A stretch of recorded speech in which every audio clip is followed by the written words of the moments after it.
Welcome. This is the Worksmith Contamination Town Hall meeting. I am Denise Bryan. I am your local health officer with District Health Department number 2 and number 4. And I see a lot of familiar faces. We've been talking PFAS for over 2 years. As a refresher, I am the health officer that issued the health advisory over 2 years ago. The great concern for PFAS and the information that we didn't have. We've been on a long journey, and I could not even have predicted all the turns this has taken us, but it really validates that there was a beginning. And for Michigan, Worksmith will always be the genesis of the PFAS investigations.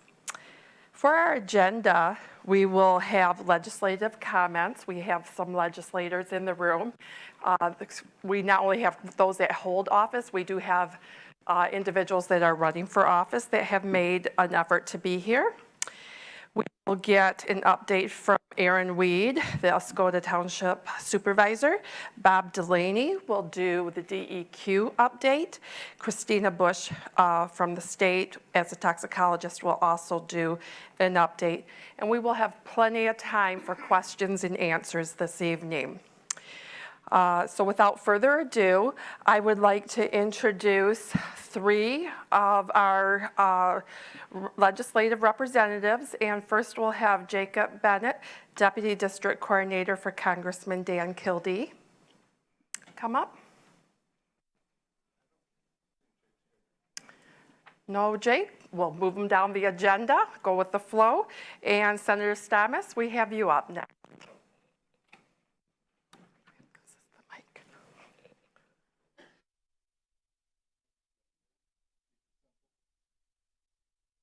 Well, good evening, and I appreciate the opportunity to be here. I don't think I've missed any of the meetings yet, and this is our 5th, I think, 5th. But is it for Escoda? Okay. I know I haven't missed any, so anyways, I'm anxious to hear and get additional updates, but I do continue to be in communication with DHHS, with the township and DEQ. We continue to push on the Department of Defense with the bill that I had signed into law, also with additional funding. So we will continue to make that fight. I'm excited to hear that we're very close to having water line, at least one part of the water line going. So that's exciting to hear, and just look forward to being here. If there's anything that I can help you with, or Sue, I'm happy to do that. So thank you. Thank you, Senator Thomas. I would like to offer some time to Representative Aylor to come forward and speak.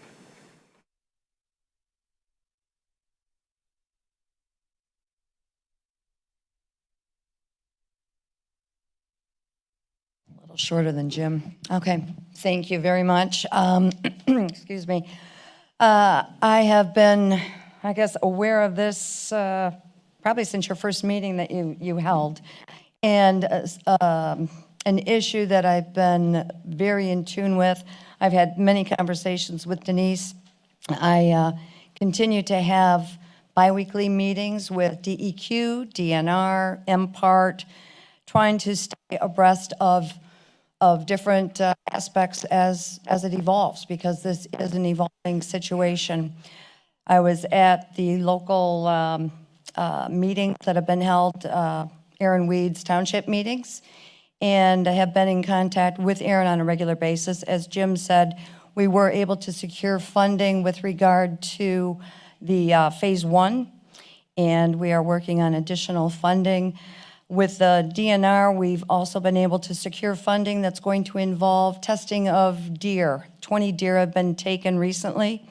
They will be doing an evaluation on the deer, not only for this area, but Alpena, which is an area that's also been impacted by the PFAS, and Grayling. So we have those results back probably sometime in September.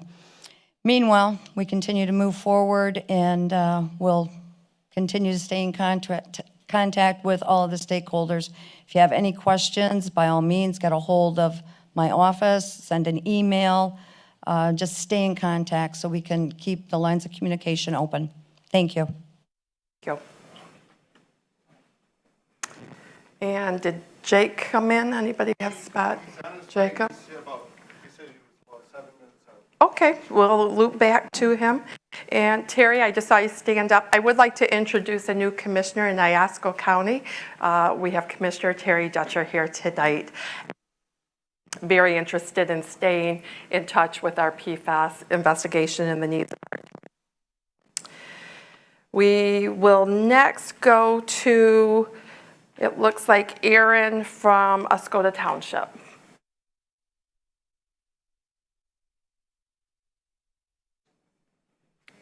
Not here? Okay. I can fill in because I'm the second part to that. A couple of the things we're dealing with at local public health is the embargoed federal report was released on Friday. It's over 800 pages.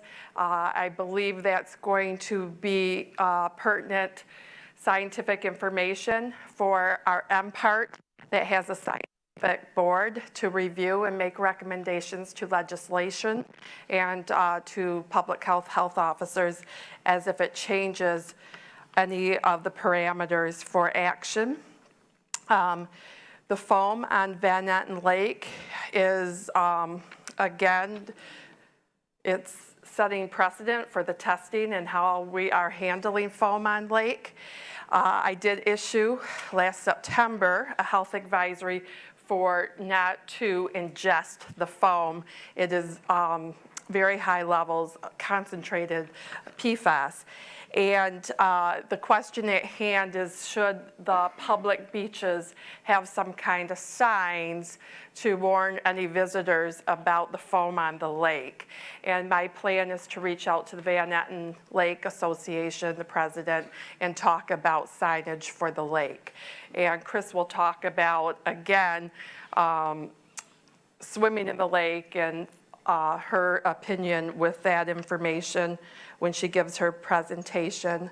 The other area I've worked on is being that we're 2 years plus into this journey, is the amount of anxiety it can give us to be thinking about the water and PFAS and our family's health or our property values.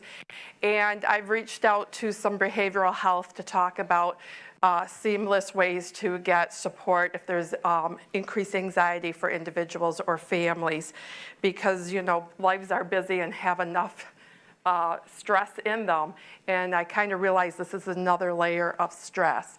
So I also will be working with those stakeholders, those partners in our community to make sure that's available. And we can move on if, Jacob Bennett, we are ready. This is Jacob Bennett. He's the Deputy District Coordinator for Congressman Dan Kilby.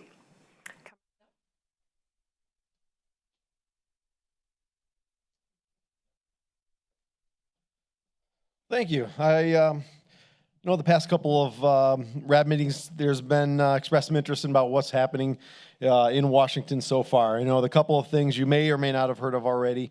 There's definitely a growing movement in Congress federally getting attention and recognition of PFAS contamination, especially now. It's kind of a double-edged sword, but the more they're looking at this, the more military bases they're looking at this now, they're starting to notice it in more congressional districts. More people are calling their members of Congress now, and they're starting to actually get to know them, which is a good thing, the fact of getting an awareness. And that's where, with anything in politics and in Congress right now, the more allies and more people we can get across political boundaries to get involved in this, interested in this, people calling them. It helps out getting some sort of movement, some sort of action, funding, things like that to actually get. And a lot of times in DC, getting things done is usually through funding. A lot of there's the structures and getting things in. There's a lot of things we need to do, we should be doing, but there's the funding issue is always the kind of what's holding back. So there are a couple of things that we were able to do recently And the most recent one was with the USDA Rural Development. And now we're trying to look as creatively as we can on how we can get. Now, it's not typically, we can't always get money through the way that we intended to. One of the routes that the community was able to identify was through the USDA Rural Development. There's a grant for municipal water hookups. And with that grant, they look at the reduction of quality or quantity of water. It doesn't have to be at a certain level. So we found, oh, great, there's this grant funding opportunity loan grant mix that the community can apply for, which is for the water. The problem was it's only $500,000 is the cap. So what we looked at is how can we raise this cap? Now, negotiating with the other members of Congress and the committees, we were able to raise that cap, double it. Obviously, we'd like to do a little bit more, but always there's a give and take. So we were able to double that up to $1 million for the cap for the USDA Rural Development for the water infrastructure. So that was one of the things that we were able to increase as well. And we're also working a lot with the state as well to work on doubling that or matching it certain different ways. So now with the state legislators, I know some of them spoke earlier, we're able to get them, work closely with them to help get that money as well to come from the feds and the state. Now the federal government with the USDA Rural Development, the problem is they can pay for hooking up municipal lines, but once they get into your private property, once they get into that right of way to the house, that's where the feds can't use the federal money. So we're trying to find ways to kind of bridge that gap between the water line, the right of way, and to the house. So like I said, we're getting some stuff, but it's going to be on all hands on deck. It's going to be help from all different agencies, and that's what we're working with. We're working very closely with the state offices, the state agencies, the state legislators as well, because there's no one silver bullet that's going to be able to fix all this stuff. So that's one of the big successes we've been able to have. And this is kind of a testament on we hear a lot of the stuff in politics going on, very partisan. There is a lot of work that's going together that's not partisan, that you don't see in the news. So a lot of these Democrats, we would not been able to get that cap raised to $1 million if it weren't for the work of a lot of the Republicans and stuff that we work with as well. So Democrats and Republicans, you don't see it in the news. We are working together and we are getting stuff done. But that's what's helping us is getting more awareness on these other locations, other congressional districts, and that's helping us get help for everybody, which in turn helps Oscoda. The other one, recently, now we got a couple of bills coming up right now. The Department of Defense appropriations coming up, and that's another one on April 18th. We've sent a letter with our other colleagues as well to the Air Force, and not just get funding for cleanups at these bases, but specifically say, hey, we increase this specifically for Wordsmith. And that's what we did not want anybody in Congress to forget, that we intend for some of this stuff to come to Wordsmith as well. And that's what's tough with a lot of these agencies. Okay, great, we get this money. Now let's go over here, let's go over there. Don't forget, we're the reason why you guys are asking for this money, so don't forget us. So that was April 18th. The other one was we've sent a letter to the Department of Defense supporting what the state of Michigan is trying to enforce, their levels with the clean drinking water. This is one of our biggest frustrations. A lot of you that have attended some of the early meetings with the Air Force saying, hey, we'll abide by whatever the state standards are. And then now when you say, okay, look, the drinking water standard, the surface water standards are much lower, will you enforce it? And now they have yet to do that. And we have been working with the state to the Air Force saying, you said you would do this, here's this level, now do it. So that's what we're putting pressure on. And this is nonpartisan. We get Democrats and Republicans in the state of Michigan and around even around the country saying, hey, a lot of these states are being much smarter with the levels. They understand the health concerns. You need to abide by what they're doing. So that was the most recent letter that we sent to them as well. And then now the one that we're doing is going over this. Finally, the administration had released the EPA health study that they've been going on and showing that's much lower rates are still a concern with the health. So we were demanding that they release this. When you heard about why they were withholding it, worried about the media, and we're not worried about the press. We're worried about you guys and what's happening and how this can help help with action. And that's been the biggest barrier lately is they've been stuck on this 70 parts per trillion, where we all know that their health concerns much lower than that. And we get anything that can push the needle with a lot of these agencies to bring this lower level down so we can force them to do some action, because we all know that the level's much higher than this. And this is confirmation showing, look, there's some scientific evidence showing that this is not healthy at a much lower rate. So that's where we're going over. It's a huge study.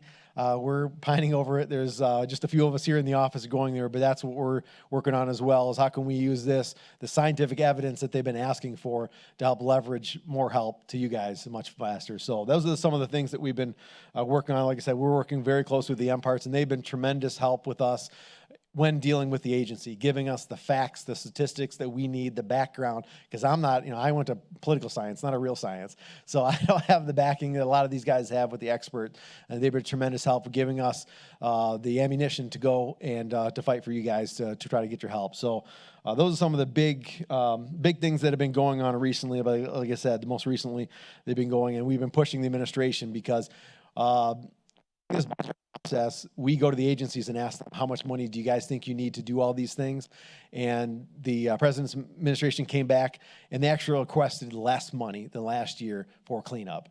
And the congressman went on the House floor, and that's outrageous. We've been asking you, what do you need to clean this stuff up? And coming back with a lower number is just insulting. So thankfully, the president can propose, Congress disposes of the money. So we can obviously take his recommendations and all, but we can fund that higher if we need to. So that's what we're working on between the National Defense NDAA bill and the Department of Defense bill to get more authorization, more funding for this cleanup, which is definitely needed. So those are the things that we do, and I know we have, we just give presentations now, and people ask questions later. Okay, perfect. I will be here. There's the flyers up at the front. My number is on this as well, so if you guys have individual questions for me, individual issues, please feel free to give me a call. Like I said, flyers over there that talks about a lot of the stuff we do, but I'll be here till the end as well, so if you want to talk to me afterwards, please grab me. That's what I'm here for, so thank you. Holly and Corey, I'm wondering if you can get the flyers and hand them out, because I know we have a long town hall meeting, and that information in front of our residents I think would be helpful. Mr. Aaron Weed is in the house, and I will see if he's ready to come up and talk about the municipal water plan. Thank you. I'm Aaron Weed, Township Supervisor. By way of update, we've got the water main project that we've been working on since 2016. That is happening this summer. We've received the bids for it. We're tidying up paperwork for that, and the project should be done by the end of October. That takes care of Van Etten Dam Road, Forest Lane, and Rose Lane. Then I contacted some representatives, and Senator Thomas and Rep. Aylor managed to put into the budget $325,000 so we can hook everybody, all the homes up to municipal water. That still has to get approved through the governor's office, so as long as that goes through, that money should come to us next year. That way we can minimize to extremely low level the cost to the residents, because really they shouldn't be paying anything. The Air Force should be paying for it. We've just approved last Monday the grant, USDA grant for $1 million to assist with getting a main line that runs up Loud Drive and Woodland Drive. And then we need to get some extra funds to fully complete that project. And we're asking for more money. I'm sure that they can tell you, I've been saying, hey, 10 mil, we'll take care of it, done deal, right? Pressure off your back. So we are working it hard. The Air Force installing their GAC plant, we've been working with them for easement agreements. They've been, as usual, a little difficult to deal with on it, but we're trudging through it. So that's what I have for now.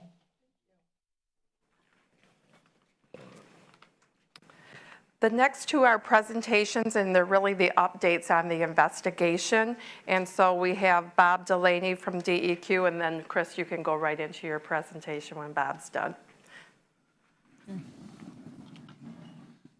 That's the health department one, so. There we go, good, thank you.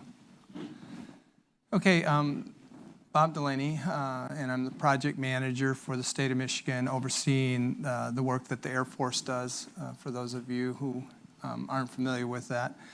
And this slideshow is shorter than the one that we put out some hard copies over there, and there's a lot more information, but for the purposes of this meeting, I didn't want to go on and on, just take too much time, but there's more information in that slideshow over there. So I will cover a variety of issues. I apologize to you that are on the remedial advisory board. You're going to just see a lot of repetitive stuff, but there's a lot of people that haven't been to those meetings, and so we will update you on the sampling that's been done, the work that's being done in the future, and a variety of other issues. So you want to go ahead? Let's get that in sharper. Okay, this is updated plume maps, and the state's been doing a lot of sampling off the base, and a lot of this here is the Air Force's work, some of our work on the base. So all these plumes that you're seeing here are from work that we've done as far as sampling your residential wells, or going out and putting in monitoring wells and test wells, are also to supplement that. And so this shows you what is out there as far as PFAS and PFOA. And anything that's this color or darker, or anyway, these three colors means it's above the health advisory for PFOA and PFOS. And I'm going to show you what's called a heat map later that lays over this, and you can kind of see how we come up with these maps. So you'll see different homes and what was detected in the home or in the monitoring well or something like that on a map. Then you can look at the underlying plume map. So we have a heat map that'll be coming. That'll show the individual points. And this is the plume map to give you a general idea of what we know. Now, an important thing to realize when you're looking at these maps is just because an area doesn't have a plume showing up, that doesn't mean that there's not contamination there. It just means that we don't have any data there. So this area here, I'm pretty sure we'll fill in as we go along. I know that there's two streams, for instance, that came out of here that both had fairly high contamination in those streams. So they're drawing groundwater, so you figure it's coming from the groundwater, but we haven't sampled the groundwater yet, so it's not filled in here. And a lot of these other areas will fill in. Whenever you look at a map, in my world, if somebody sends me a map like this, you usually are thinking, oh, that's pretty crazy. You don't have 6 or 5 different plumes just sitting out here, one little spot, like what was it, 6 garages started this, but the reality was when you look at the scale, it's like a mile or something between these. And so you really can't connect the dots, even though we're sure that a lot of these would connect if you put in more wells. So we can see that there's something going on up here. We just haven't had enough wells in there to characterize it fully. So that's a few things to know. Now, to give you an orientation, obviously this is Van Etten Lake and the AuSable River, Lake Huron, Foot Dam, this area. So the groundwater flow is on this part of the base towards Van Etten Lake, and on this part of the base down towards AuSable Creek. So you can see these plumes are elongated in the direction of where they're flowing to. So that's one of the things that you can tell from this map. The other thing is you can see there's a plume over here. We haven't, it appears to be the same stuff that's on this side of the lake, and it's also a large area, so we assume it's from the base. And we have some data that supports that, but we're also collecting more data to finish that investigation. Down here is the school and River Road in this community here. That was created, if you're not familiar with it, by, there was a couple of fires, a forest fire and a garage fire. They came out and put both of those out with foam. So they have plumes over here. They have another plume way up here at McDonald's store, same situation. They had a fire going. They couldn't, the local fire department couldn't put it out. They called the base. The base came out with their foam and foamed the building because the water wouldn't get it out. So that created another problem up here, and it goes into the Pine River. So we'll be sampling the Pine River again this summer. And this is the cold bath area. We'll talk a little bit more about the cold bath area. And here's the mouth of the Asable, and you can see there's a plume here. Next slide. Now this next slide is total PFAS. So what I just showed you was PFOA and PFOS. And those were, PFOA was the chemical that was associated with Teflon, for those of you familiar with that. So your Teflon pans, this was a chemical that was often associated with that. It's more of an impurity. It wasn't actually Teflon. And then PFOS is what you're familiar with as Scotchgard, the old formula of Scotchgard. Well, they're also in firefighting foams. So those are the two that we have the health advisory for, 70 parts per trillion for the combined concentration of those two. But these chemicals, like in the firefighting foam, they come out in a whole mix of different chemicals. They can't just make PFOS, or they can't just make PFOA. So they have a whole series of contamination, types of contamination. It's like gasoline. If you know anything about gasoline, it's a whole bunch of different chemicals. You'll hear about benzene and xylene and stuff like that. Well, that's because fuel is made up of a lot of different chemicals. Same with these chemicals, PFAS, the firefighting foams, a whole suite of chemicals. So what we do is we total up. We can only analyze for 24. There's like 3,000 of these things. We analyze for 24, and that gets a lot of the bulk of what's in those things. But so what we do here, the Air Force, when they report, they'll only report to PFOS and PFOA, but we're reporting the entire mix of chemicals so that this will be important in the future especially, but you can see in your well or in a monitoring well what the whole mix is. You're not just going to see PFOS and PFOA. So as you can see, the plumes are bigger and more concentrated when you look at the total PFAS, all the suite of chemicals that we're looking for. And so the base is obviously very hot, lots of chemical, and then we have some of these minor things showing up here. You can see this is a little darker up here. We don't know what's going on. We know that the plume from the base is not flowing up here to Cedar Lake, so this is another source. And this is one of the things we knew as you watch the newspapers and you see as the state's sampling all around the state, we're finding more and more and more places. Well, we knew that if we kept sampling farther and farther from the base, we'd start running into other things because, you know, the fire department will run out and put out a tanker, or I know there was a garbage truck and I think they used foam to put that out. So you'll find these little spots all over the place, and then we use this stuff for everything so that you can have other types of plumes. We also see that there's a plume down here that is unexplained at this point in time, and it's higher than what we see coming from the base at this point, so we're assuming there's another source we have to investigate. Okay, next slide. Now this is the heat map. This is the one I was telling you about. And so, you know, you can look at monitoring wells. It shows you either monitoring wells or residential wells. So you can look at this map and you can see what, in this case, it's just PFOS and PFOA. So what you see here, and we've talked about this, is that up north on Long Loud Drive, you're not seeing PFOS and PFOA. You're just seeing these other chemicals. It's green, meaning that it's non-detect. There's no Scotchgard, no Teflon type chemical in those. But then you go over to Coal Bath, and again, you'll start seeing PFOS, PFOA, same down here at River Road, and down here at the mouth of the Asable. Again, you're starting to see those chemicals that are associated with firefighting foam in those areas. Next slide.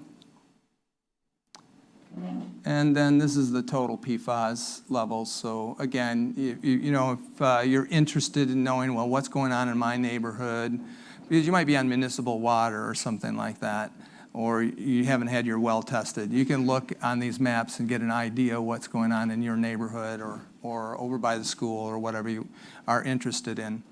And then we can make maps of all the different chemicals. So if another chemical eventually has a criteria, we can pop up a map that will show you where that stuff is as well. Next slide. All right, residential well update, and again, this just simplifies it. Those other maps are really busy, so this is just showing you what the residential wells are showing. And then what's interesting is we just compared just total PFAS. Here's that 70 parts per trillion health advisory. So anything red or purple is above that 70 parts. Now, the 70 parts is just for PFOA and PFOS, Scotchgard Teflon. It's not for the whole mix. This right here is for the whole mix. So even though it shows that it's above the 70, it may not be above the health advisory number. Next slide. And then this shows you total PFOS and PFOA. And this is the interesting thing, and it's somewhat surprising and somewhat fortuitous. We see only two residential wells that ever went above the health advisory for PFOA and PFOS. And that is in part because there was extraction wells right in here for the old benzene and chlorinated and all that stuff.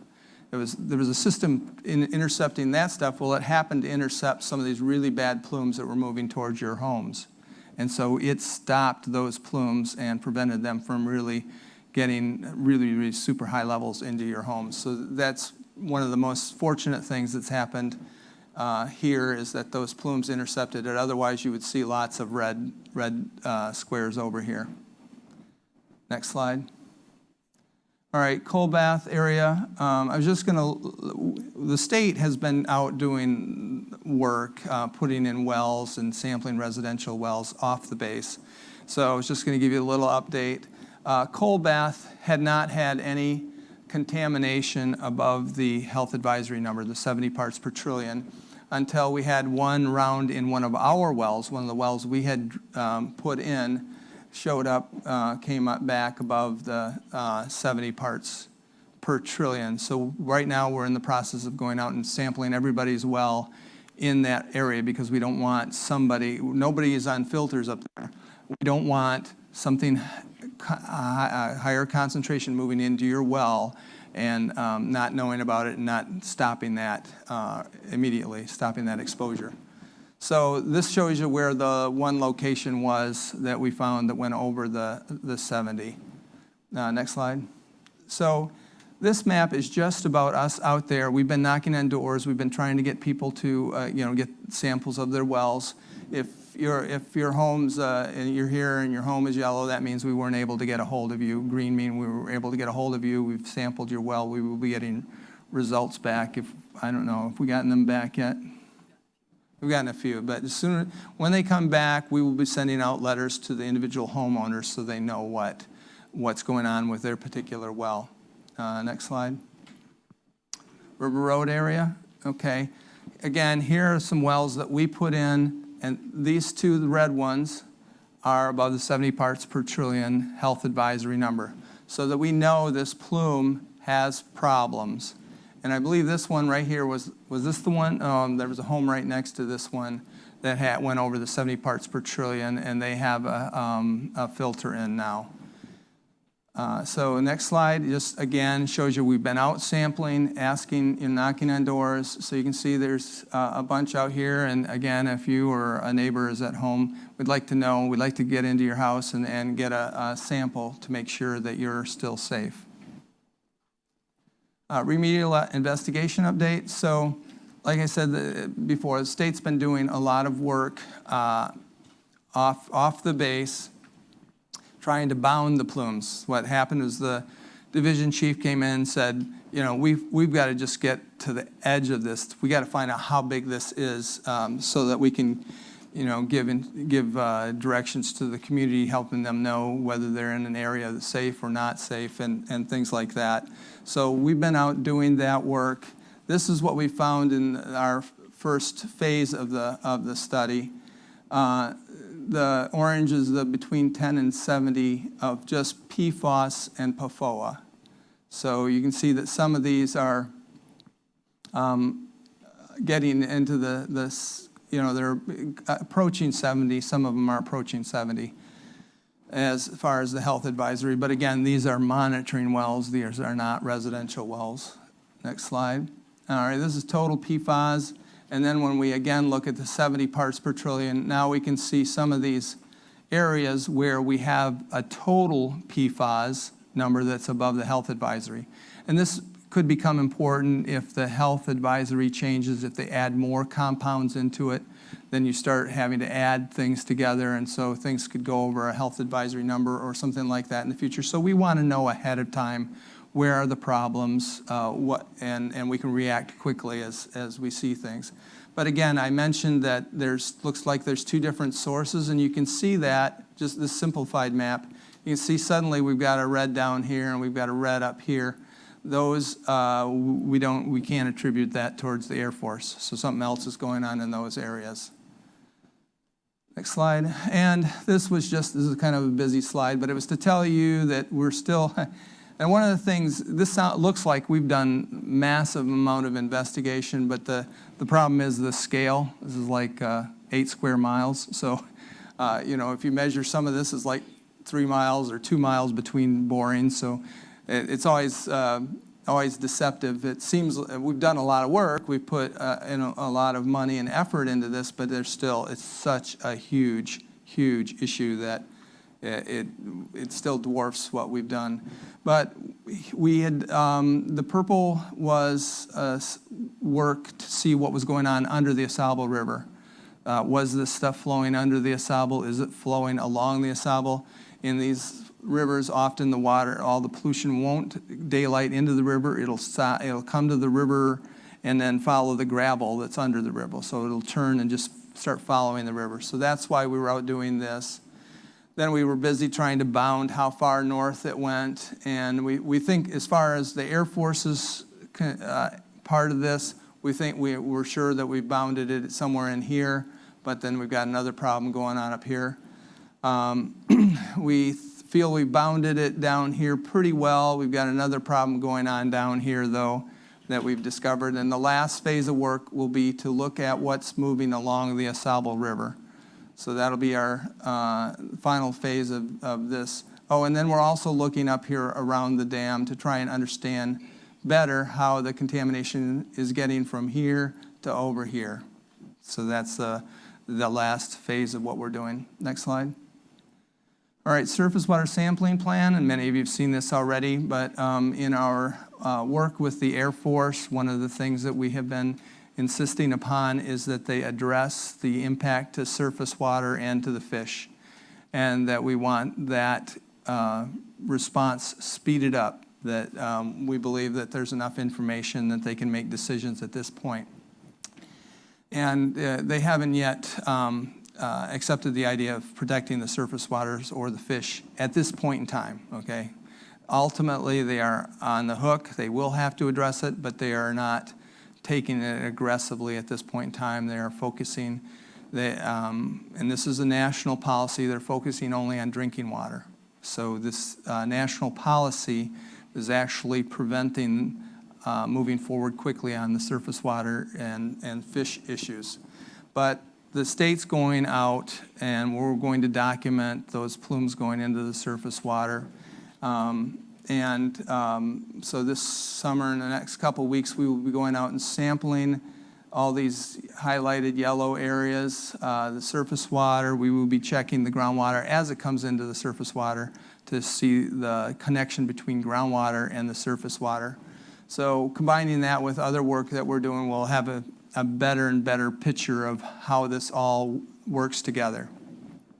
Next slide. Foam response. This I'm turning over to Mike. Thanks. So good evening. I'm Mike Jury. I'm from the local district office out of Bay City for the Saginaw Bay District Office with Remediation Redevelopment Division, which is the same division Bob is in. So Bob works out of Lansing, I work out of Bay City, and this is one of the counties that I cover. So foam is an interesting issue that's been looked at by us, the department, for some time now. And there is a lot of research going on foam. It's a difficult issue that many other places are just starting to work on. Research is starting to come online looking at all the issues with foam. Work that we've done talking to other states, most states have no clue what it is we're talking about. I have talked to some states. The only one that seems to have an idea about foam is Massachusetts. They believe that they have seen foam that's similar to this. Other states, not so much. So up here we have a map showing you foam samples that have been taken, dates, and if you have that handout, it'll be a lot easier for you to take a look. So what we're trying to point out to you is places where we have taken foam samples and the concentrations of the different PFAS chemicals in that foam. Also, this is Cedar Lake. If there's someone here from Cedar Lake, we have tested for foam in your lake, and we have found some concentrations of PFAS in foam at Cedar Lake. Note that they're not quite as high as certainly the ones in Van Etten Lake. That does not meant to minimize the problem. So just that you know that we are out in the community and looking throughout the community to look at foam issues. The other item was that Carol Isaacs from MPART was here at the last meeting for the RAB, not this last month, but earlier. And she wanted to let you know that she was very concerned about foam and made a promise to you that we, the DEQ, and the governor's office, MPART, would do something about foam. So to update on that is that we have gotten a contract in place to do something with foam. If we get a foam event on Van Etten Lake that is very significant, that needs a response, we now have a consultant in place along with 3 contractors. Why 3 contractors? If there's an environmental incident in the state of Michigan, environmental contractors get very busy. So by having 3 of them, we believe that we'll be able to cover the issue if it comes up where there is a train wreck or something that sort, where many of the consultants then are pulled off to deal with that issue. So we do have 3 different consultants to recover foam. So how are we going to do this? So the goal is to get foam on the shoreline and remove it. As we've told you last time around, it is a pilot project. No one that we're aware of. We've talked to the EPA, we've talked to other states. No one has ever tried this. No one knows how to do it. So we have talked to some engineers and came up with an idea of using a vacuum system to vacuum up the foam. So if one way you could think of it is using a giant shop vac on steroids to vacuum up the foam. So that's what we're going to try. Will it work? We certainly hope it'll work. Then that foam we will turn into a liquid. We'll solidify the liquid and dispose of it properly in a landfill. So that was another issue that we had. How do you get rid of it? So these are all issues that nobody else has tackled. I hate to say that you guys are the pilot project. You are. And so that's a good thing. We're going to learn how to do it right, and we're going to do something about it. So that was a promise that Ms. Isaacs made to you, and I'm happy to report that we do have something in place to deal with that. The next item you would wonder, so okay, if I see this, what do I do about it? Who do I contact? How do I get somebody to deal with the issue? So we're working on that right now. We need to have an ability for you to call someone to let them know that there's foam there. And then also, because my office is 2 hours away and we're not local like you all are, we've worked with the Air Force, and the Air Force has given us permission to use one of their consultants that is in the area to do a foam, what I'll call a foam, really not a response, but he will go out and check and help us understand how much foam is there, where is it at, because as you're aware, when foam is generated, it can move. The waves can move it, the wind can move it. So you might report that there's foam at Air Force Beach and that it's at this point in this place and whatever. So by the time we're able to get a response vehicle up here to deal with it, maybe have moved. So by having a local presence in the area that The Air Force has volunteered his services. That will give us someone right here local to help us out to make sure that we know where that foam has moved to and be able to deal with it. So we will get a phone number out to you to allow you to make phone calls to give us the information so that we can make a response. That's one part of the recipe we don't have quite finished out yet. So where are we at with foam? As you can see, we've taken quite a few samples, and we have high levels of PFOA, PFOS, and other PFAS chemicals in the foam. We will continue to do more foam sampling during this summer to determine what's going on. Part of this too, when we finally get this into place with the communication part, it'll be really helpful for us if you can tell us if you have an idea of wind speed, wind direction, anything that weather related. Hey, it's raining here in Oscoda today and I'm seeing foam. We really need to understand the mechanism behind foam. We think we know that wind and wave action help generate it. We need a lot of mechanical energy to generate foam. And so with that, we also will be looking at weather conditions. So we'll get a timestamp on your call, and then we'll do some work either getting meteorological information from the airport, or some of you, and maybe somebody in the audience, have a weather station that is already on the internet. That's one of the really neat things. If you go to like Weather Underground, you're able to link with local weather stations. So some of you in this community have weather stations, and you're supplying that data out in the internet. So thank you if one of you in the audience is doing that. You are going to help us with the work that we're going to do on foam. So with that, I'll turn it back over to Bob. Were you going to talk something about booms? Yeah, one of the questions was asked by us about booms. Why can't you use some type of a boom system to help collect foam? I am working with a company that has that in mind, and they have come up with a general idea of a kind of boom. You may have seen what we call a pollution boom. It looks like a big white sausage that's put out in the water to collect petroleum, oil floating, things of that sort.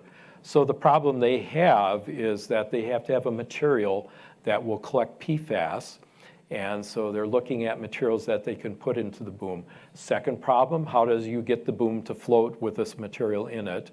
And then the third problem they have is, how do you know when it's all used up? How do you know when the boom is filled with these chemicals so that we know it's time to change? That's a real difficult part. So they're working on that. The last issue, I've seen prototype booms, and the other issue they're having, obviously, is patent issues. So they've told me they're working to patent their work because they don't really want other companies coming and using their ideas and doing this. So they're close. With that, if they are able to come up with booms and a boom system, they want to use those booms here on this lake to test them out. And so if we get those yet this year, we'll get them out and put them in place and see how they work. So that is another thing. So we have old technology using a vac truck, and we've used that. If you want to think of it another way, something like maybe a septic truck that comes and takes and sucks this material up. So that's one way. And then the new way is trying some specifically new chemicals in a boom format. Will be a little less obtrusive, and hopefully we'll be able to control that by picking up the layer on the top of the water that has those PFAS chemicals that are creating the foam. So that's another thing that we're going to try. Technology will help us as more companies understand the issue and look at it. They will get involved in the business of dealing with this. The other item is if we have significant concentrations of foam at someone's home, in order for us to be able to collect that foam from your home, we're going to ask you to sign an access agreement. So the reason is that if I damage your lawn, because people are going to have to drag a hose across your lawn, I want you to be able to understand that that's something we don't want to have happen. We don't want to have damage, but you need to understand that something could happen. And so we'll have an access agreement to protect you and protect us. My great hope, of course, is that the people we hire are very cognizant that they're on private property. And you know, the old joke about trampling the road bushes, we don't want them to do that. So just something that we need to be aware of. So we hope that we don't have foam in front of somebody's house in very significant concentrations, but if we do, that's something that we want to deal with also. It is your health that we're very concerned about and want to protect you and other people that are up in here in the area living, working, and having recreation on Van Etten Lake. So one of the things we do want to do is make sure that the public, not just you, but all the public that comes up to visit and have tourism up here is aware that there may be some issues here, and certainly we're working to take care of them. So I want to thank you ahead of time, one, for helping us, looking out for foam, and two, letting us know when it shows up so that we can deal with those kind of issues. So thank you, Bob, for reminding. All right, and so this will be the last real slide, just covering, like there are a lot of things that are going on right now, so we obviously in this setting can't cover them all. So just going to quickly touch on some issues, and then if you have more questions, we can get them in the question time. So anyway, the first thing is the fish and deer update. We have taken some fish, and we have taken the 20 deer that have been mentioned. Chris Bush from the Health Department will be informing you on the progress on that and expected turnaround. McDonald Field Works. So the McDonald store that caught on fire years ago up 41 up at King's Corner, I think it is, that there will be an investigation starting pretty quick on Tuesday. So people will be out there taking samples along the soils and the sediments along there, and some surface water samples as well. So that'll be happening. You might hear of it or see them while they're out in the field. For many of you, you're probably not aware that we're in a dispute with the Air Force about the cleanup and the pace of cleanup at the base. And the dispute is part of my salary, and the work, much of what has been done in the past has been paid for by the Air Force. Congress, when they set up the cleanup program, they understood that the federal government would be working in all 50 states and territories, and they realized that DOD would be having to deal with all kinds of laws that were state laws or territorial laws or whatever.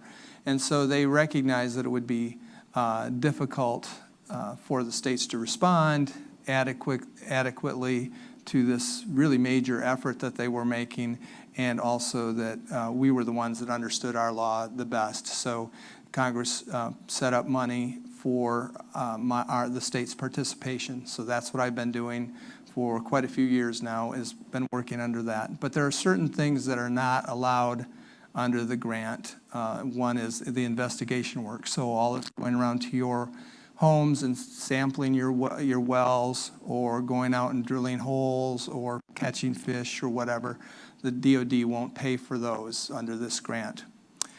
Now, as part of the grant, if we come into dispute with the Air Force, like myself and the manager from the Air Force's side cannot come to an agreement on something that needs to be done, then there's a dispute resolution process in the grant documents that we have to follow before we can do enforcement actions. So instead of normally what we would do if there was contamination out here, we'd send a letter telling them they must fix it or something like that.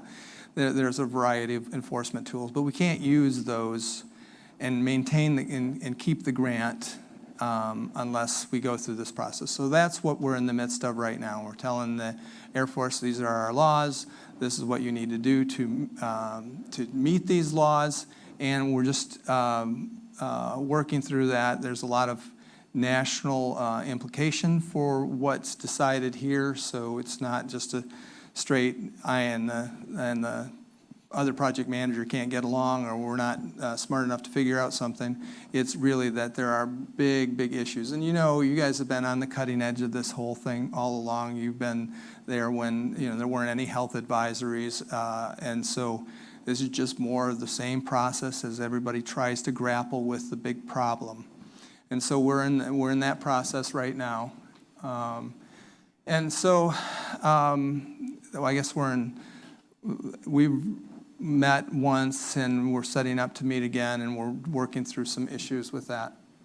But you can be assured the people in Washington know about Wordsmith Air Force Base, so, and they asked me about how it's going. So then the next thing is the supplemental site inspection addendum. So the Air Force under the cleanup program, under the federal program, they have various steps. They have a preliminary assessment, and then they have a site inspection. And a site inspection is a small investigation.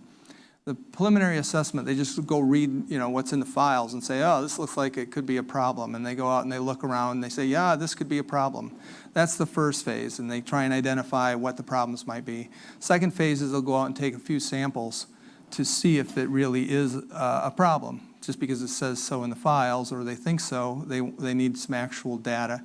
Once they've got some actual data that says, yes, there's been releases of contamination out there, then they'll go into a remedial investigation. So right now we're in what's called the site inspection phase. So it's just a limited investigation. And so the Air Force will be out drilling holes and sampling the groundwater and the various other things coming up. Well, they're right now doing that work. And what I wanted everybody to understand, that's not the full thing that the state of Michigan is asking for. This is a limited piece of work. The theory is that they'll have enough information at the end of this that they can determine some interim actions, some quick remedies to protect surface water, or not surface water, drinking water. They're not aiming at surface water right now. So so this is just a very limited study. They'll be out for a few more weeks, and then that will be done. Plume modeling, I'm bringing this up because some of you are highly aware of this document. A couple years ago, we realized that these chemicals never go away, so that if there was water trapped in tanks or trapped in hydrants on the base, if it had been contaminated at the time that it became trapped in that tank or that hydrant, that contamination would still be there. So we could go and sample and see what had happened at the time of base closure and before that. So we went out and we did this hydrant study, and we found, sure enough, we found PFAS contamination all over the place, all the tanks. We could only find 2 tanks that hadn't been winterized. And then many hydrants, 30 or some hydrants, and all of them had PFOS contamination in them. So we knew that historically the water system that went to all the base housing, went to all the buildings, had PFOS contamination in it, and we documented that, and we put out a report. And then there have been questions even about that. So the other thing that we realized was there was all these plumes, and we had data from the pumping of the municipal system. So you have your municipal system, and any of you are familiar with it, it'll pump so many gallons a minute into your water, into the municipal system. So I don't know what the rates were, but we had all these wells, and we knew how much they had pumped every year since the 80s or 70s or something like that, long ways back. And so what we typically do in my business is we create groundwater models and plume tracking models so that we can estimate where a plume is going to go. Because if you're going to design a way of capturing that plume, then you want to know how much water do I have to take and how far out will that capture zone be. Will it be 1,000 foot wide, so I'm getting 1,000 foot of my plume, or will it only be 500 feet wide? And the way we do that is computer models. Well, we recognize that we could just run those. We can run those things backwards too. You don't always have to run them forwards to see what's going to happen in the future. You can look and see what happened in the past. So we did that. My consultants ran the same computer model we use for everything. We just ran it back with the old data, the old information. So we could see the capture zones, and then we laid those capture zones over the current plumes, because we don't know what the plumes were in the past.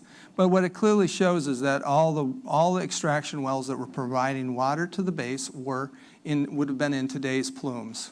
And if you figure those plumes have been around for a long time, then that explains why the hydrants and why the tanks had PFAS in them.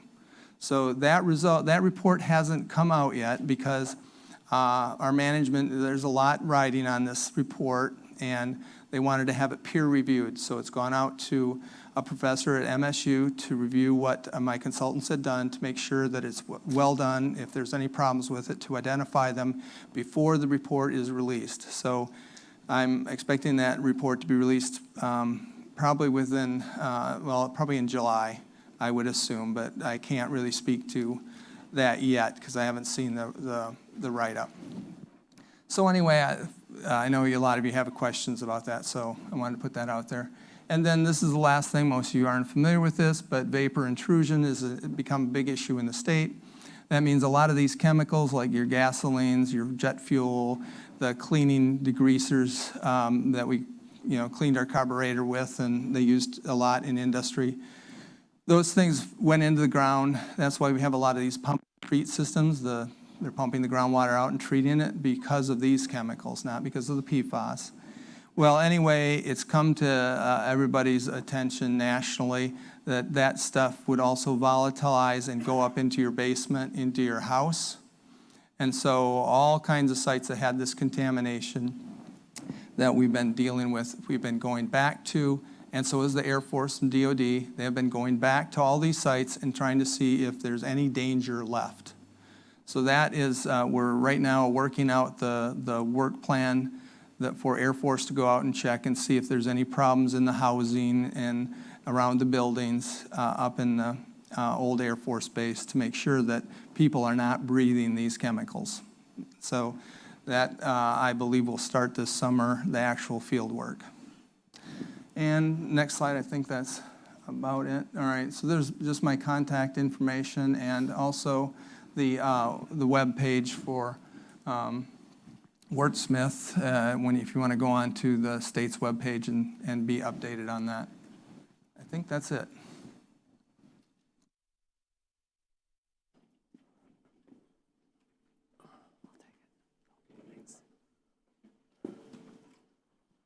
Hi, I'm Chris Bush. I am a toxicologist and also a unit manager at the State Health Department, the Michigan Department of Health and Human Services. A lot of you have seen me before. Some who are new to this meeting tonight probably have not met me before, but have been involved with the Wordsmith investigation since we found the contamination in the fish back in, I think that was found in 2012. We started some meetings starting with the fish in 2013. So I'm going to talk a little bit about some of the points that I brought up and bring up some additional points. I'll try to move along quickly so that we can get to our question and answer period that I think my coworker Sue Menenti over on the other end of the room will be moderating at that time. So next slide, please. So the topics that I am planning to touch upon, talk a little bit more about the resampling of the residential wells in the Cold Bath neighborhood and the River Road and Pinecrest neighborhoods. Talk a little more about the fish sampling. Representative Aylor already mentioned the deer sampling.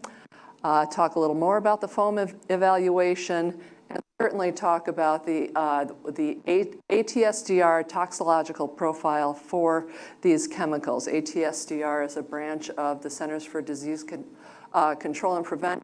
It's the Agency for Toxic Substances and Disease Registry. So it is the public health side of the whole Superfund program in the US, and they provide grants to us, to the state health departments who can conduct this public health work for them. So resampling of the residential wells, Bob, I think, explained a little bit of why it was done, the changes that we're seeing in the monitoring wells. So DEQ, the District Health Department 2 and DHHS conferred and felt it would be smart to go back and resample these wells that have been sampled already and were not found to have any exceedances except the one Bob pointed out at the River Road area. And to make sure that we're not seeing similar types of changes where the levels could be increasing in residential wells and going above the health advisory number of 70 parts per trillion. And what we found were that some wells increased a little bit, some decreased a little bit. None were over the 70 part per trillion, which was what we were using in these outlying areas to evaluate what was in the wells.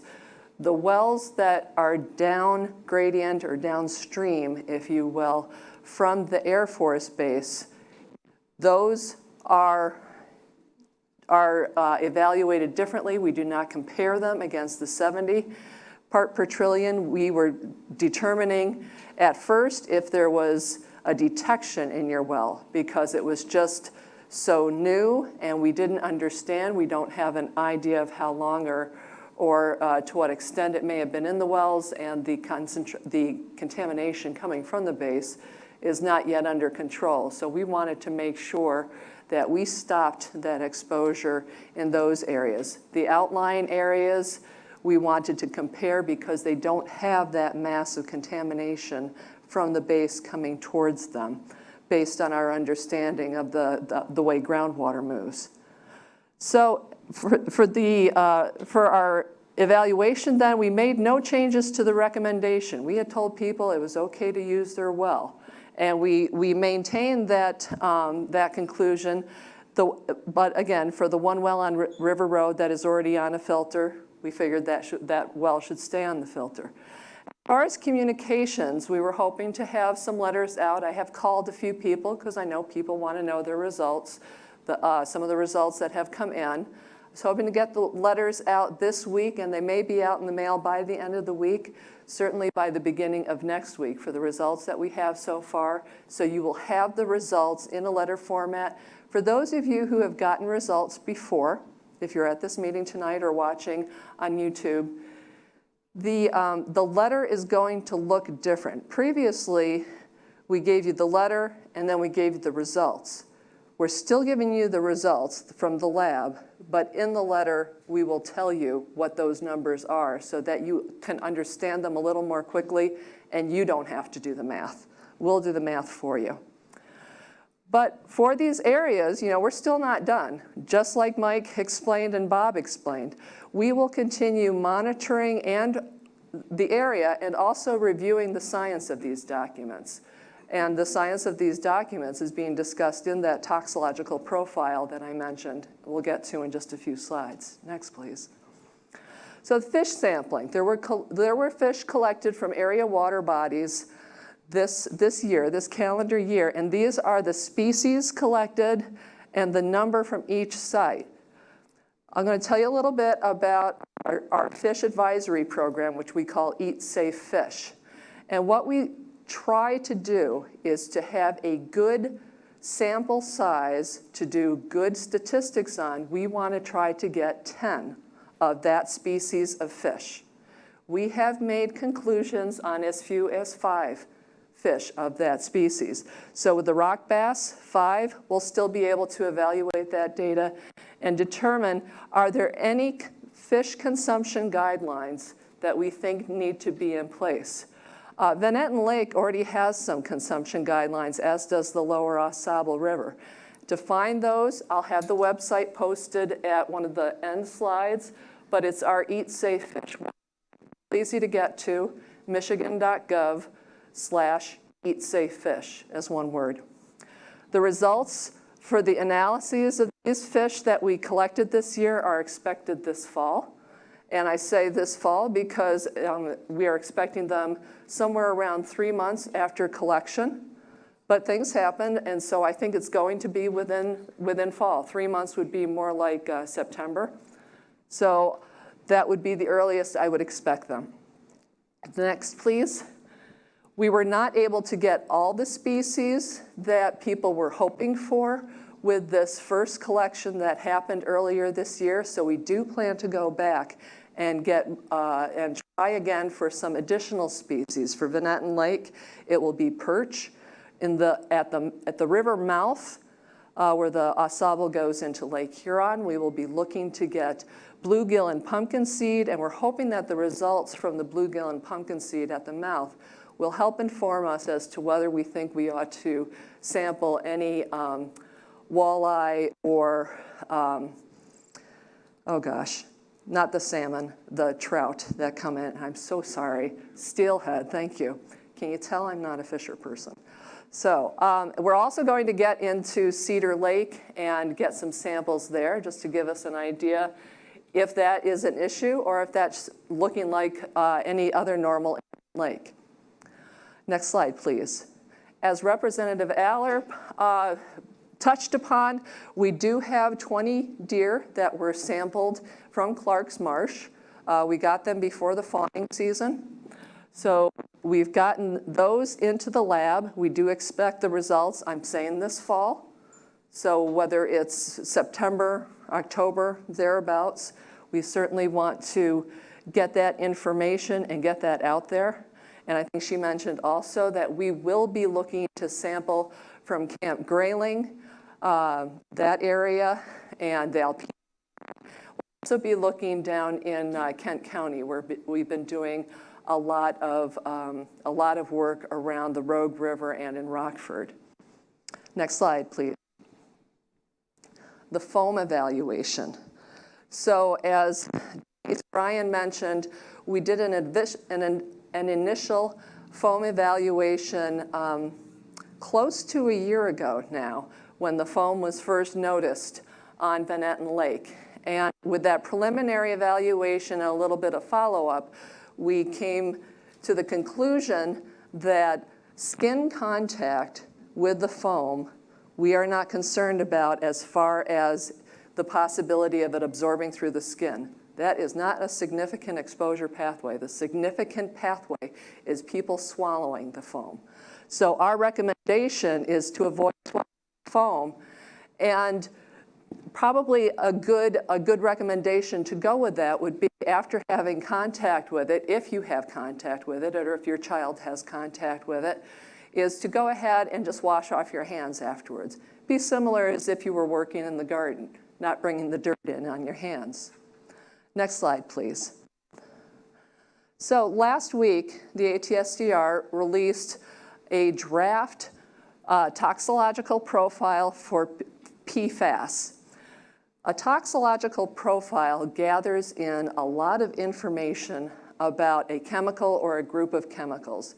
It looks at health effects that were studied in laboratory animals or in people who had been exposed to these chemicals.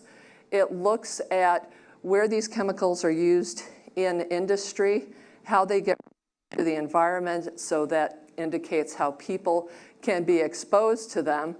And then it also talks about the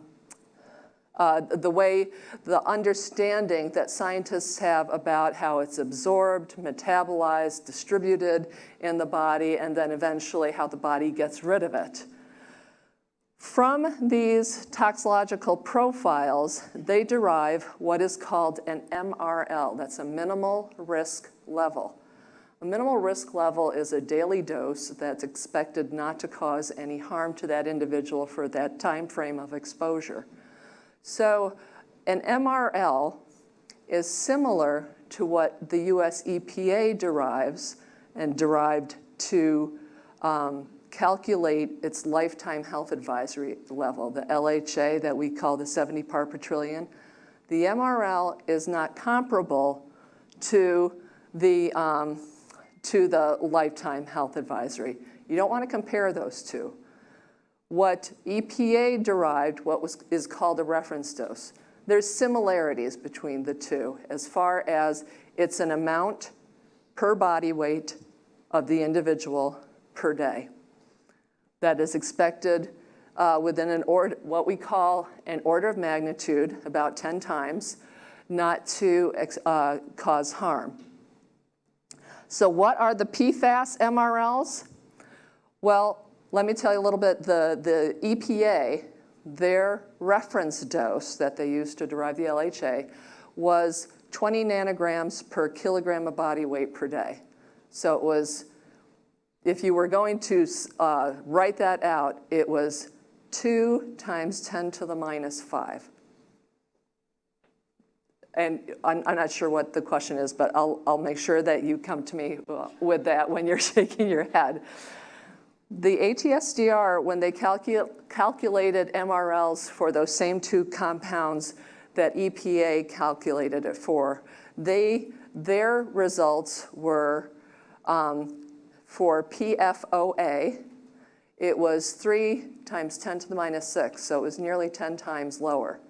And for PFOS, it was 2 times 10 to the minus 6, so it was 10 times lower.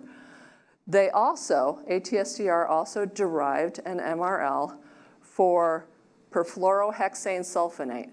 For those of you who have been coming to these meetings or keeping informed about this issue, you know that perfluorohexane sulfonate is a rather commonly seen PFAS in the AFFF contamination that we've been seeing.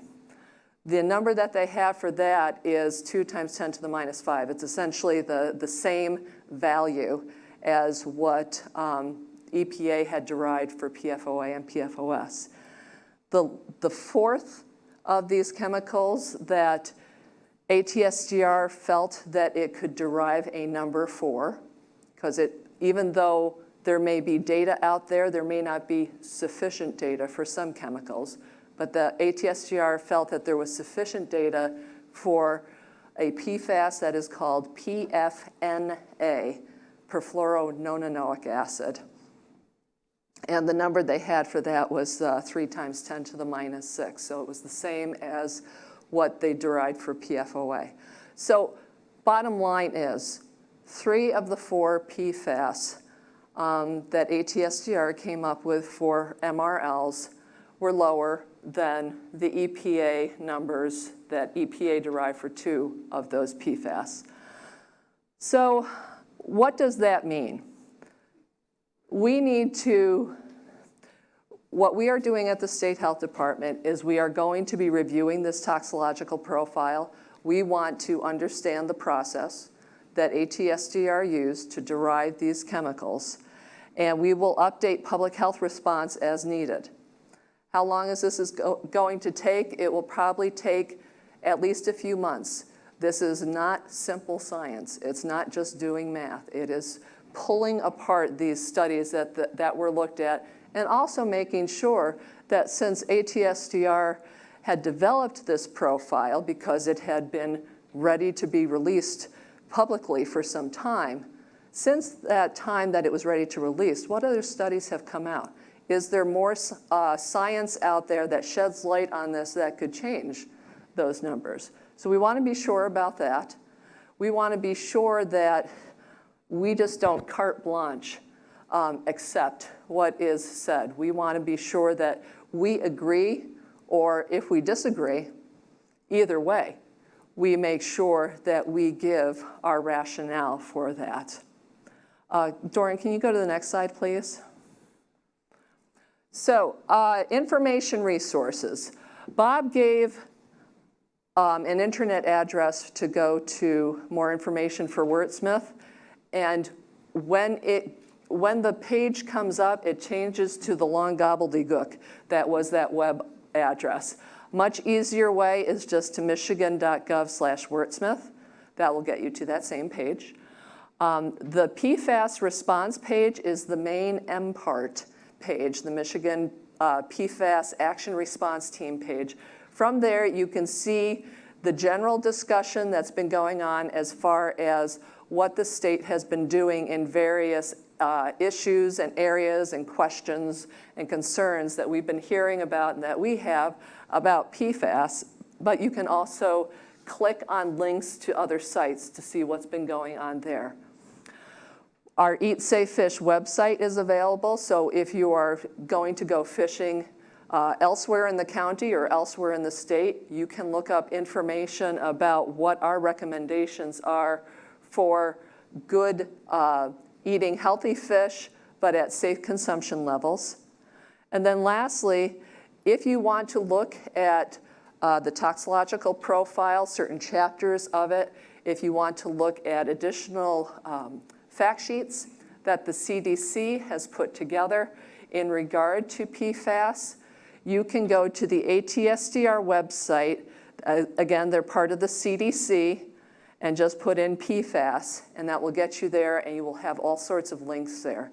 And I do believe they mentioned we're at Smith Air Force Base there too. Next slide, please. Lastly, I want to point out that with the growth of the section that I am in and the unit as well, I will probably be transitioning away from coming up to these meetings and being the toxicologist for this site. And this site will be turned over to another toxicologist who has been up at several of these meetings. He's been to the RAB meetings.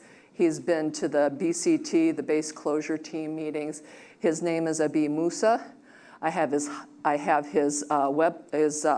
email address up there. And I think that the best way to get a hold of a toxicologist at the State Health Department, if you have questions about things, or if you get the results from your well testing in the mail and you want to talk more about them, you can give us a call at our 800 number. And truly, it was when we had this number assigned to us, we figured, let's call it the Toxics Hotline. So we are 1-800-MI-TOXIC. But the real numbers are 1-800-648-6942. And it will ring through to a secretary. And if somebody is available, they will forward it. But typically, they will take a message, get that into an email box where several toxicologists have access to, so that you will get a call back within, I would think within 1 working day. I didn't want to say 24 hours, but 1 working day.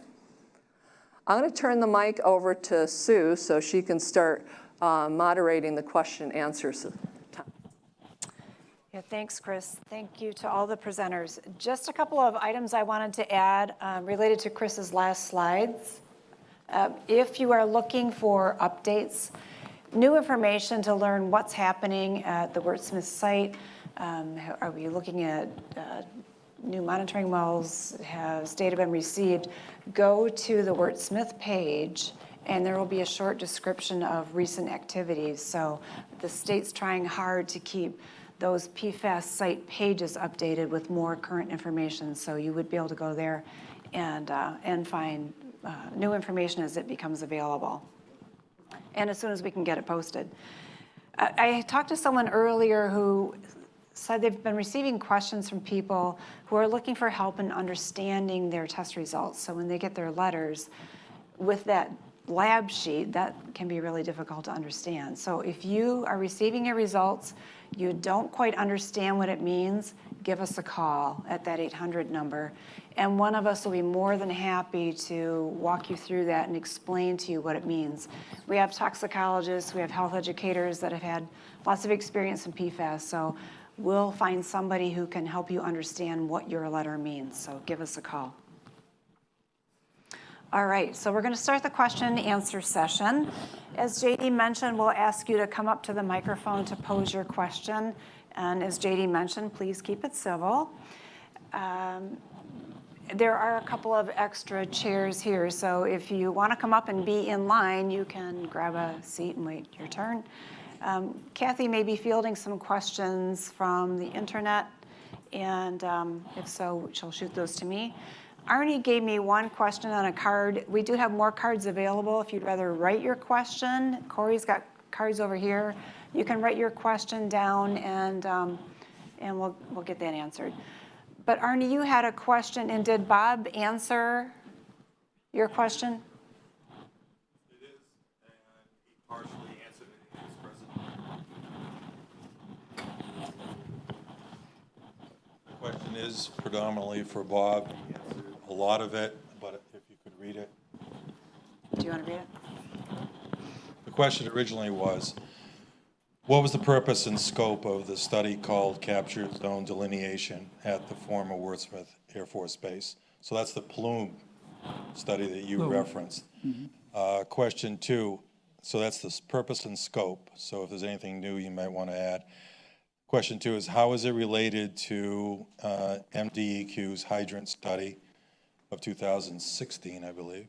And the third part is, when will it be released? And you didn't answer that. You think possibly July.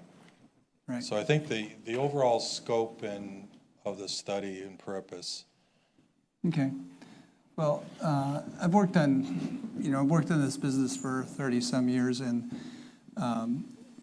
generally you can't go back and look at old water and tell what was going on at the time, because the contaminants are either changed or they have disappeared. But with these chemicals, because they're so indestructible, it dawned on me that if I found water that was here at the close of the base, then that water would indicate what the levels, or that if people had drank this water, if it was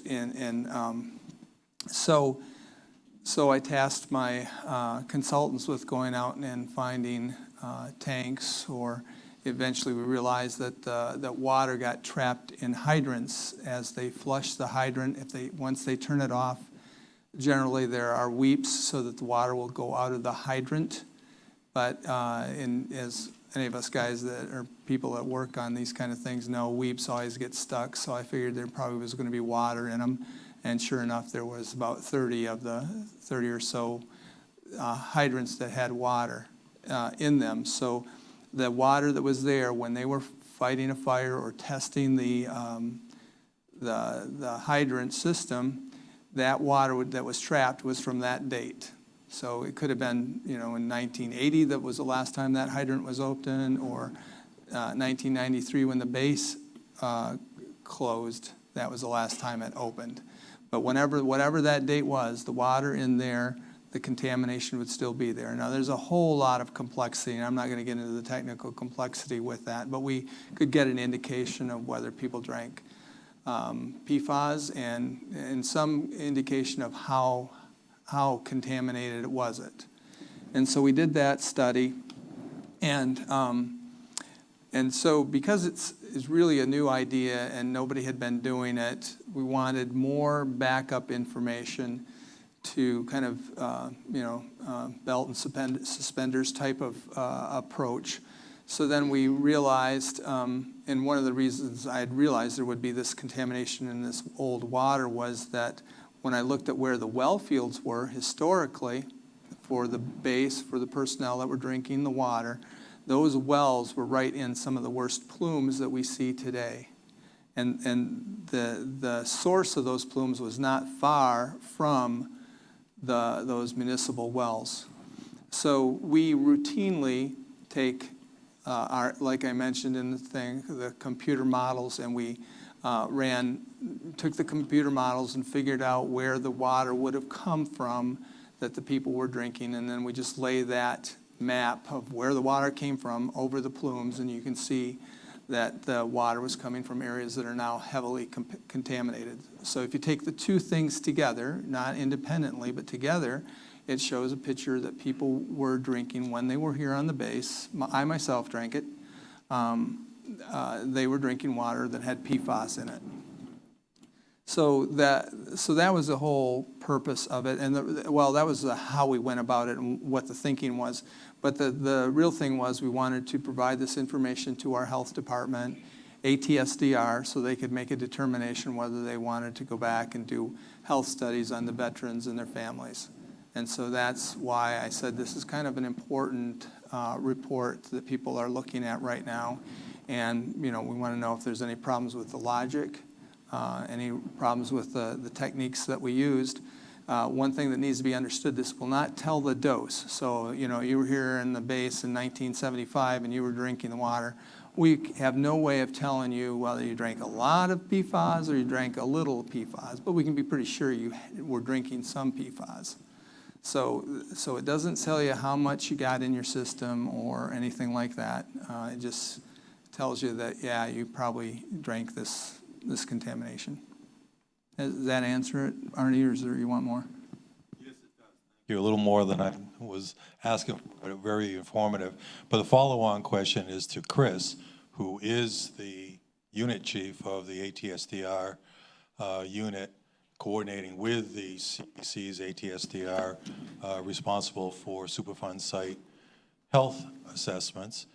So therefore, the follow-on question is, what is your agency's position on the potential impact of this water that was being consumed by the veterans on the base and others that were on the base during the time that those wells were pumping out of those wells that Bob has referenced? And so what is yours as a state, but also what is the ATSDR federal position on this? And if not right now, when will they make a public position and the state on this? Because the veterans have asked the federal and the state. 2 years ago, we worked together on that. So that's the question. Okay, well, a little bit of background as far as what's going on with answering the veterans' questions on that. The veterans did approach us to facilitate a conversation with the ATSDR as far as could we help them, or could ATSDR help them understand their previous exposures.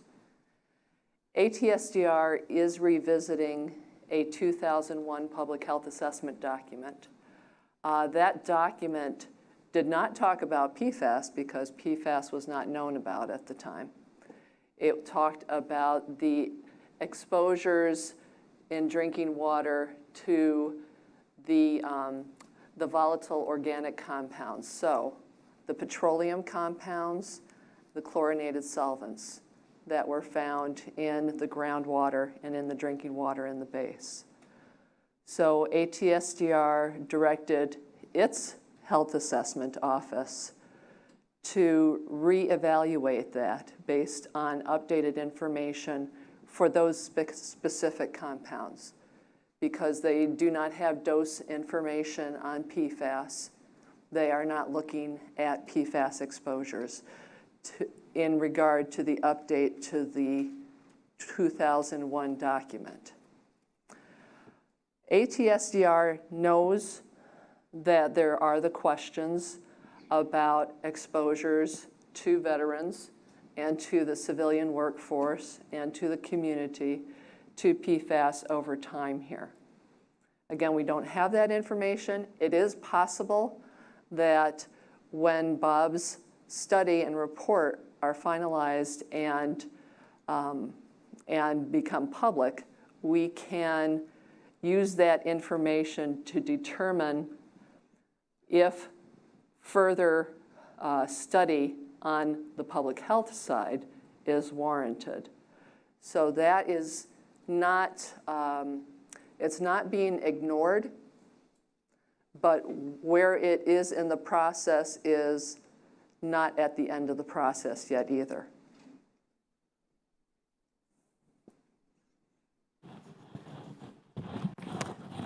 Okay, I have a question. Chris, I think this is for you. As mentioned, the fish and deer have been tested. What is being done to monitor the health of the residents in the contaminated area? Cancer rise, autism rise, who is tracking this?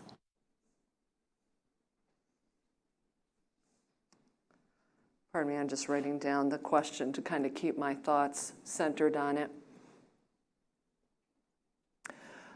Well, I think what we have seen in other contaminated sites is that people want to know, has this affected my health? We think that you should do a health study or a health survey or something like that.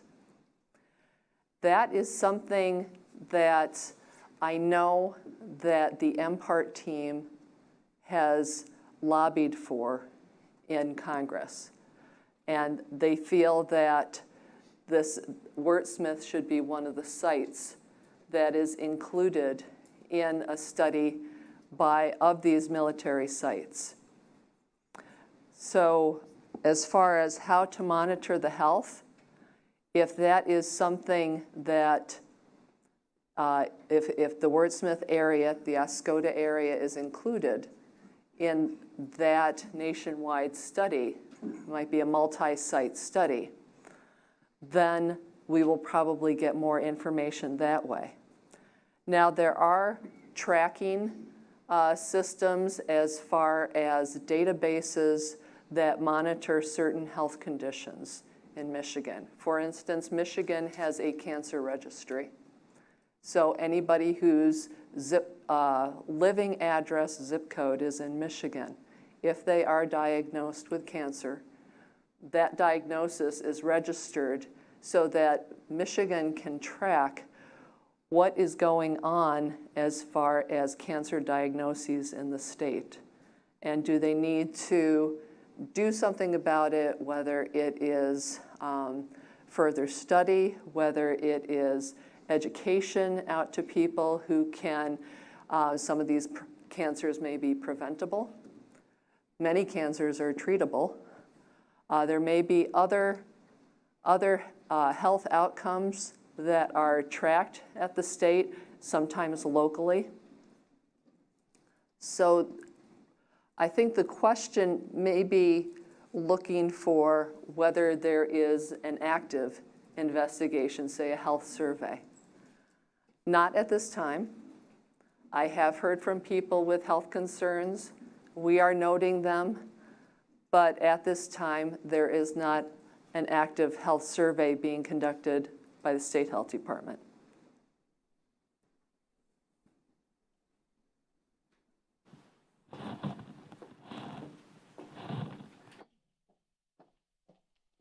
Hi, everybody. I'm Kathy Woosterbarth. I am the co-lead of the Now Need Our Water group, and we passed out a handout, actually, of a presentation that we'd like to just briefly go over. There are many of our members in the group tonight, so I really appreciate everyone being here. I'd like to start with thanking the legislators that participated in supporting the release of that ATSDR report, because I think that reflected their desire for transparency in this issue, and we feel strongly that the information should be available so that our experts can assess it and determine the next steps. So thank you to all those legislative offices that made efforts to write letters of support for that. We do have a mission. We are a community action group organized to give Oscoda and AuSable and surrounding communities a voice. Our mission is to be a reliable resource and catalyst for education and communication while advocating for long-term health and environmental welfare plans on behalf of those affected by the water contamination from the former Wordsmith Air Force Base in Oscoda, Michigan. We've established some committees due to the complexity of this issue to get the work divvied out, for lack of better terms. So we have an executive committee, communication and education, natural resources, human health, partnering, and outreach. Our executive committee involves a few members that are willing to lead up some of the tasks, including organizing meetings, which include our general membership meetings, our legislator visits, which we've been lucky to have a few of those, visits with researchers, media spots, and agency meetings. We are helped with establishing priorities and consulting with all the committees, and also working on establishing a non-status. Our communication and education committee plans the sources of education material used, like the MDHHS handouts that are being prepared, and directing people who are interested in getting more information where they can get reliable resources like the ones that you saw presented today. We also manage our member lists and, of course, are trying to gain membership. We email, we do phone, we do direct contacts. We maintain a Facebook site. We also plan community outreach events like door-to-door activities, rallies, going to civic organizations and informing them about the issue. and doing some community events like the canoe race and, parades and that sort of thing. We also plan and implement media and print and radio outreach, which we've had quite a bit just in the last 6 months since we've formed. We also have a brochure. Hopefully, if you don't have one, please pick one up in the back. We have a Natural Resources Committee. So much of the information that you got here tonight, some of our members were part of asking these agencies to look into certain things, certain species of fish, the frequency of fish sampling, those sorts of things. We also are looking at these maps and the results of ground and surface water results so that we can understand them better when we're talking to community members. We're also looking at investigating new sources of contamination like the ones that Bob was talking about in terms of vapor intrusion, the increasing affected area, those things. In terms of our Human Health Committee, some of the things that Chris was talking about, linking with health researchers in the areas of PFAS exposure. These experts at Michigan State University, they've been very helpful for us in terms of talking to them on opinions on PFAS. Monitoring the sources of new research and advocating for up-to-date information sharing with the community like those studies we were talking about. And then really considering the different types of studies, like Chris had mentioned, biomonitoring versus a national health study. Why would one be more desirable than the other? Biomonitoring, for example, might be something immediate that we could get some results back, as opposed to a national study that might take years and years and years. Partnering and outreach, we collaborate with other affected areas in Michigan. There are 15 different sites in Michigan, from what I understand, and we're all going through the same thing. Alpena's just maybe a little bit behind us. So if you go to a meeting like this in Alpena, you're going to get the same exact response. Team members, they're going to be, maybe different regions, but you're going to have the same thing. We're trying to advocate for having the MPART team include community members in that team so that we can communicate together and have additional resources for community members that are affected. So that's part of our outreach. Maintaining lines of communication with the local and federal legislators regarding PFAS issues. Jake, from Kildee's office, and Representative Aylor and Sen Thomas, this requires phone calls and emails, and we're trying to have a two-way conversation for all of these. In terms of pursuing additional avenues, there's some documentation occurring, and you'll be seeing those in the future. Our current focus, participating in regional EPA summit. There was a national EPA summit that occurred a couple of weeks ago. Now they're starting regional summits. So some of our members are participating in the formation of a regional summit that will hopefully occur in the summer at some point for Region 5. Of course, extending the municipal water supply to all the affected areas, working with the township, and getting bills and legislations put through that will help support monies in our area to do that.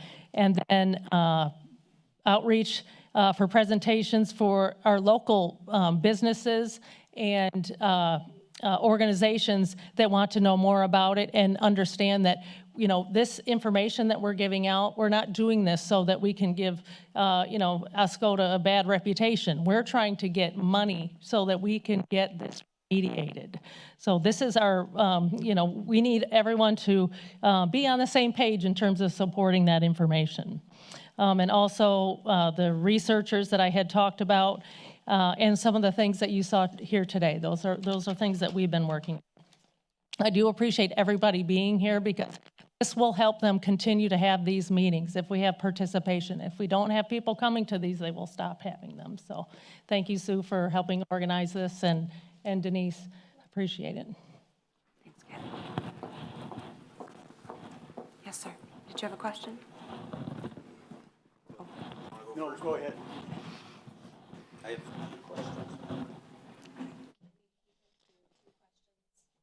two questions. Okay. Hi, I'm Robert Tazier, resident of Ascota. Mr. Delaney, I heard you mention about vapor, and previously we talked a little bit about possibility of airborne. Are there any studies about airborne and how that, it was mentioned about taking in through the mouth, how that, but it's not going to go through your skin. What about airborne? Is there any studies out here showing that that was a possibility, and what kind of effects will that have on health for airborne intake of this chemical? Okay. Obviously, I can't speak to the health effects or whatever, but Chris will take that over. But first, as far as whether it's possible, the vapor intrusion, that's for gases like, gasoline. You can smell gasoline, but the PFAS contaminants generally don't volatilize, so they don't get into the air that way. However, there have been findings where, like the air strippers that used to operate on the base, they were there to get the gasoline and the jet fuel and the chlorinated solvents out, and so you'd run air through the water, and these vapors, they'd prefer to be in the air, so they'd go into the air bubbles and go out the stack. And then once they got out the stack, the sun and other things break them down. But the PFAS normally would not go into those air bubbles, so it's not a technology used to clean it up. But where there were droplets of water, they would be in that water. And so if you're putting air through water, you're gonna get some physical. Right, so it'll get airborne as a mist.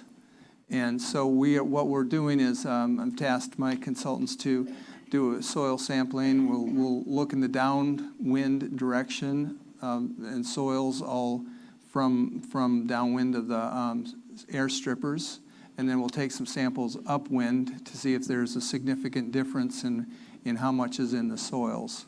Because a lot of, one of the things with these chemicals is they travel and they do things we're just not used to.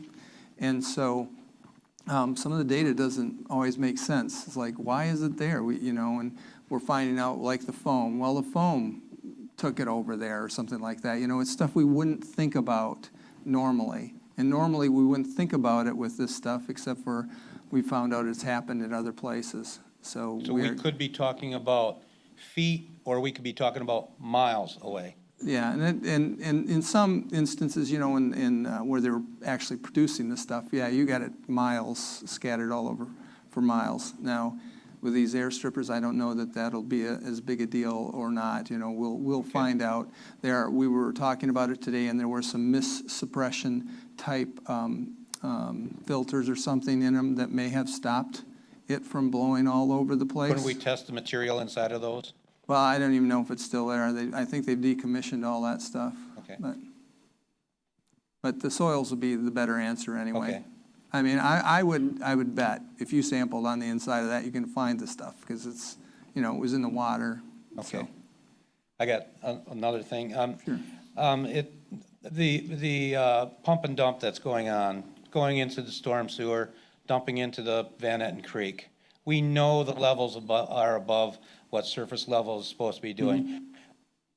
Can't we just shut that off? I mean, for crying out loud, what we're doing is taking concentrations here and we're spreading it all over.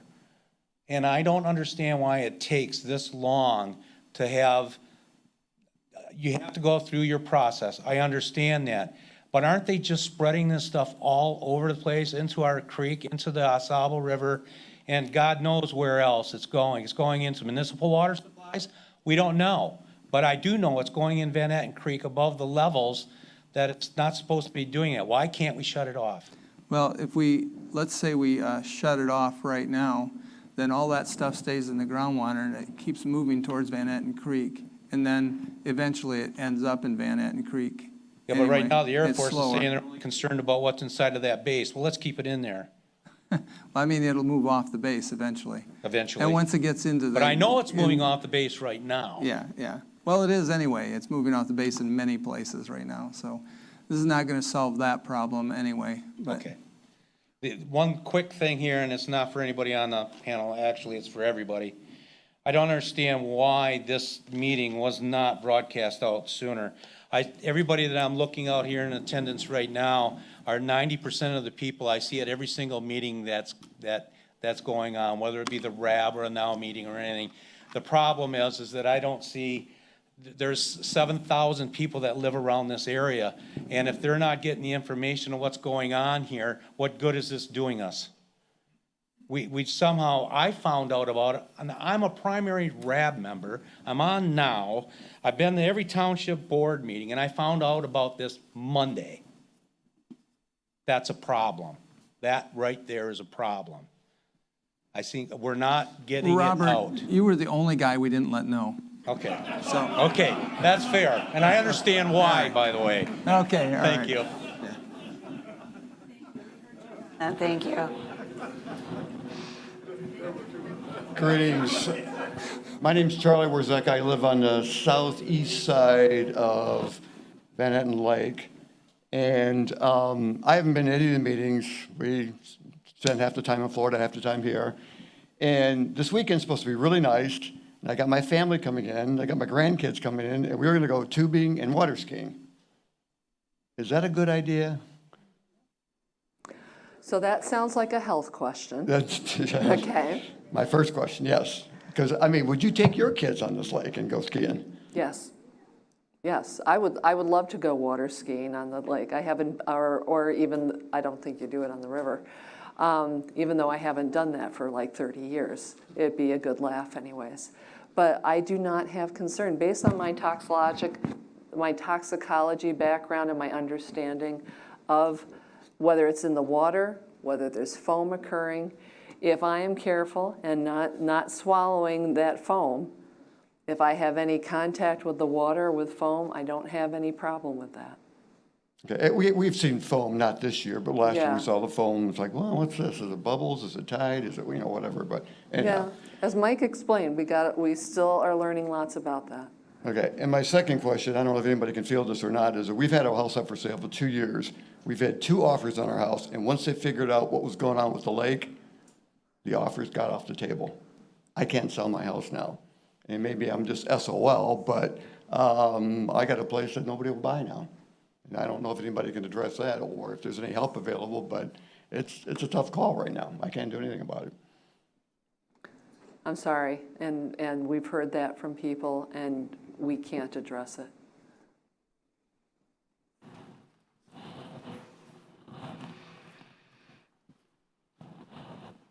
Hi, I'm Tony Spagnuolo. We have a place on Van Etten Lake. I have a couple questions for Mike and then maybe 1 or 2 for others on the panel. Oh, Tony.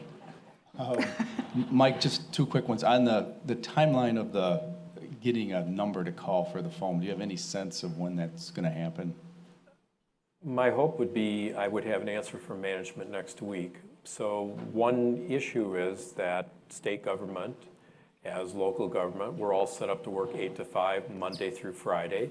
If there's an issue and it happens at another time frame, would you be satisfied waiting till the next day? I doubt it.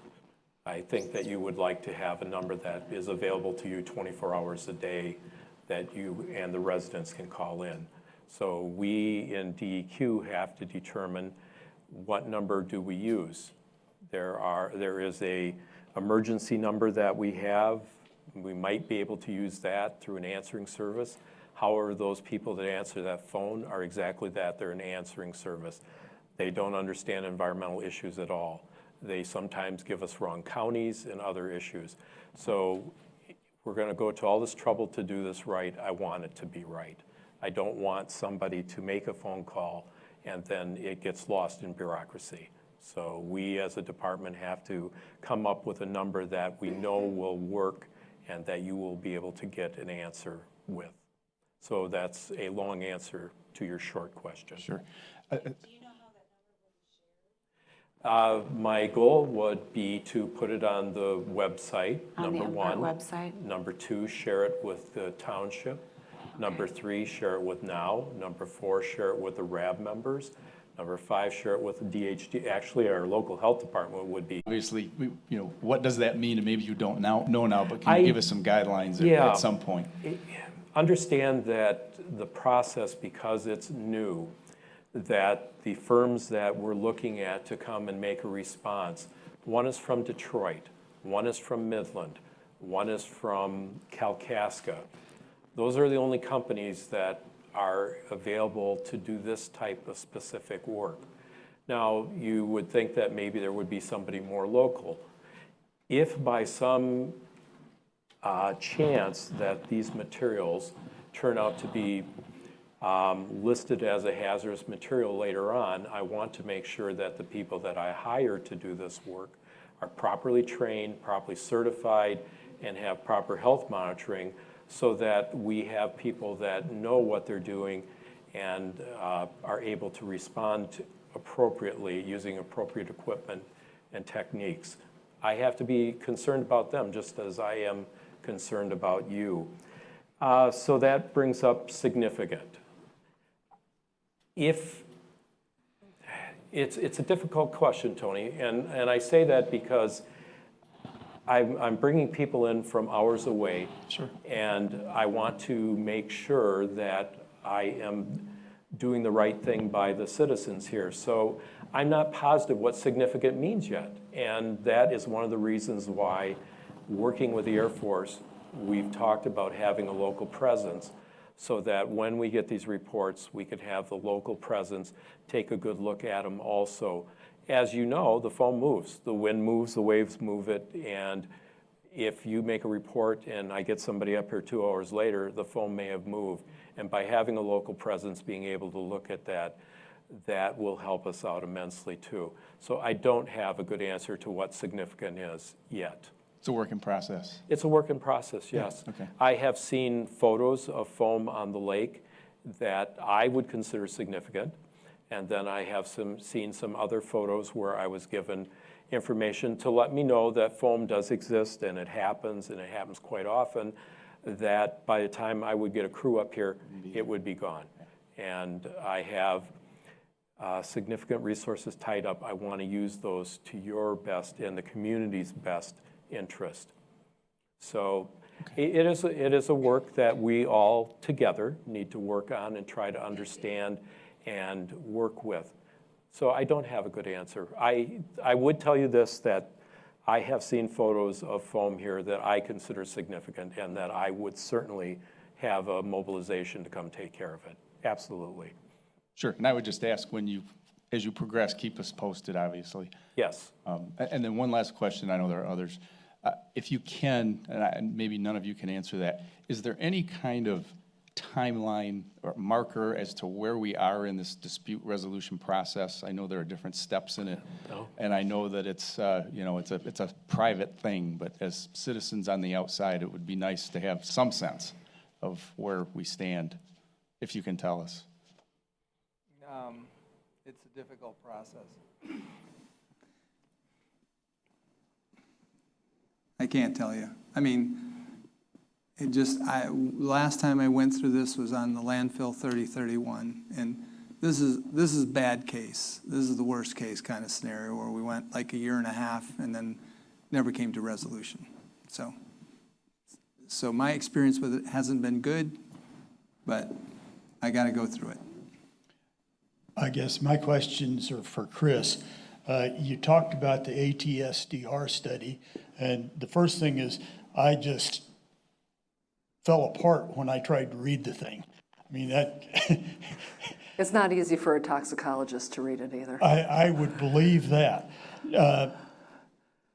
That takes us from 2 chemicals to 4. You test for 24. There are 3,000.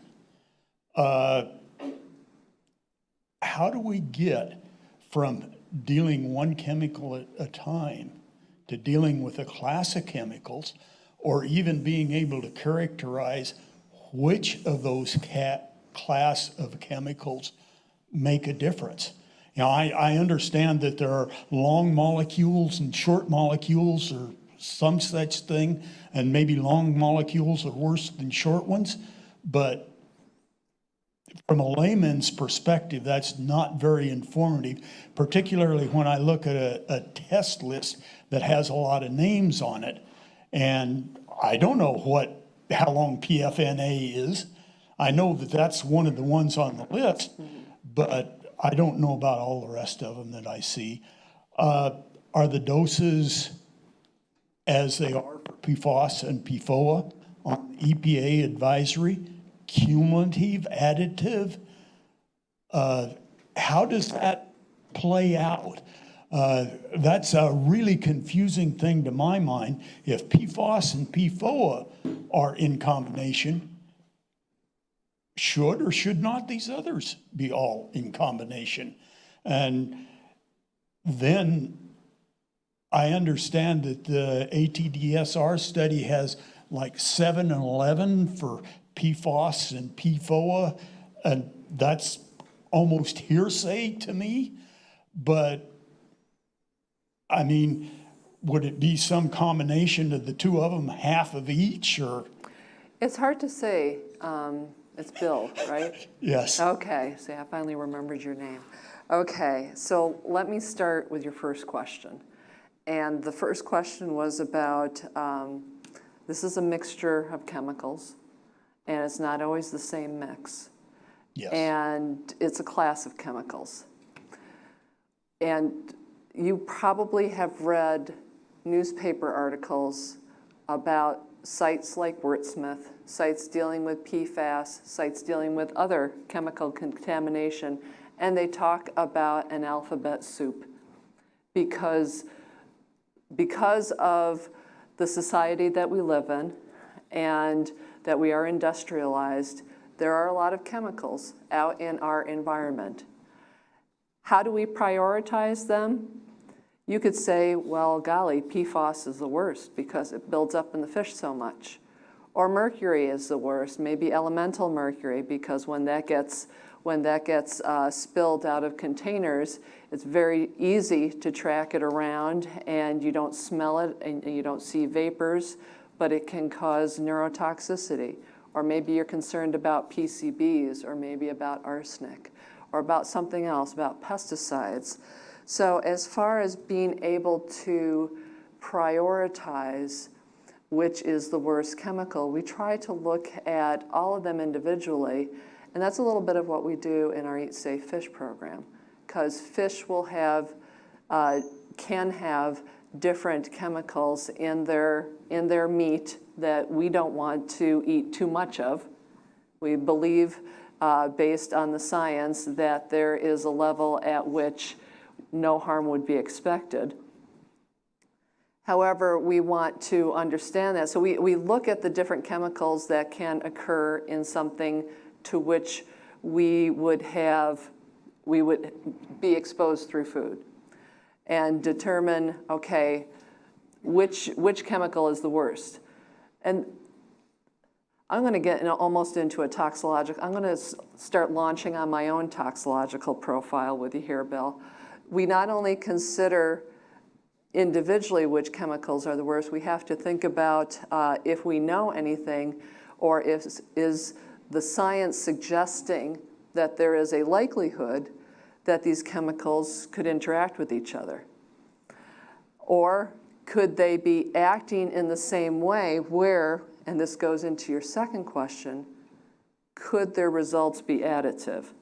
For instance, the EPA said to add up PFOS and PFOA and compare it to 70. They felt that those were similar enough in action where you could do that. Almost like you could consider them the same chemical, even though they're different, and they had different unique health effects of concern, but that was in the same class. Again, I'm getting more into a geeky speech that's needed here. So let me come back down to, we learn what we can about the chemicals based on the science that we have at the time, and that we use the best available science, and science is always growing and evolving, and we're learning more. So we try to stay on top of that. So we use that information, science, we use the information about the chemical, and we try to make a determination. I won't get up on my soapbox here about getting, being really geeked about chemicals and using them in commerce before we understand them. So how are we going to approach what ATSDR has come out with the MRLs? One of my staff sat in on a call with the Environmental Council of States, and they were talking, they had a talk from ATSDR, and ATSDR was talking about the new proposed MRLs. Remember that these are provisional. This is a draft that's out for public comment. Public comment period goes through about July 21st-ish. So if you feel compelled, please go ahead and submit your comments to the CDC. But as far as that call that my staff person was on, ATSDR said, we don't have enough information yet as far as with these 4, are we going to add them together? So ATSDR said, for now, consider them separately. Consider them, but do not add them together. And lastly, you were talking about the 7, the 11 at the end. And I think that those numbers that you were talking about were, some people took the MRLs and plugged them into the equation that derives the lifetime health advisory, the equation that EPA used. And those could be the numbers, but you have to consider they're called exposure factors. They consider the body weight of the individual. They consider the water intake rate of the individual. So depending on the scenario, the EPA was looking at a pregnant or a lactating or nursing woman who has a heavier weight than the average adult and also has a higher intake weight of water. So actually, when they were calculating that for the lactating mother, they were being protective of the whole adult population, and they were trying to be protective also, too, of the fetus or the infant. I guess I really didn't understand and still don't understand MRL against advisory level. Okay. I mean, I understand well water testing and parts per trillion. Okay. I click on that one. Okay. But how to get from what we've said to parts per trillion and what's safe water for school kids to drink out at Oscoda schools is a transition that I am not yet intellectually capable of making. And I would really like some assistance in how I could make that transition and have some even reasonable degree of confidence that I'm making a decently prudent decision. That's probably beyond what I can do for you. But to help you move towards understanding how to get from a reference dose or an MRL, minimal risk level, to this drinking water concentration, are most of the people in here aware of the RAB meetings? And I think that they're televised or recorded. Okay, so perhaps I can ask the RAB, Arnie, if we could maybe make that as an action item, and I or a B, depending which of us is here for the next RAB meeting, could go through the steps of how that is done. Do you think that that would be helpful for the community to not use too much time during the RAB, but just to go through steps like that? I will bring it to the Air Force tomorrow. An action item may be premature, but if it's possible to get you on the agenda as a presenter. I'm sorry, that's yes, another as an way. agenda That's another item. way to do it. Yes. And the next meeting is August 15th. I'll bring it up to them. It's an agenda that's growing pretty fast because things are moving. Yeah. But it is priority, so I'll ask and see where we can go We with may that. have more information at that time too, as far as how our evaluation of the toxicological profile is going and where things are at. So we would have more information to share at that time too, if you think that that would be, Oh, okay. if you want to bring it up to the Air Force co-chair. I will tomorrow. We've got about 3 weeks, 4 weeks before we're going to finalize the agenda for the big things, for the presentations. So I'll let you know. Thanks, Arnie. And Bill, you also had a chemistry question, so I'm going to swing at that for you. You mentioned that we're up into the 20s now of how many compounds we measure for. So we should remember that when we first started doing this, the EPA came out. They looked at 6 compounds. Then EPA came up with a method to do drinking water testing. We moved up to 14 compounds. We're now into 20s.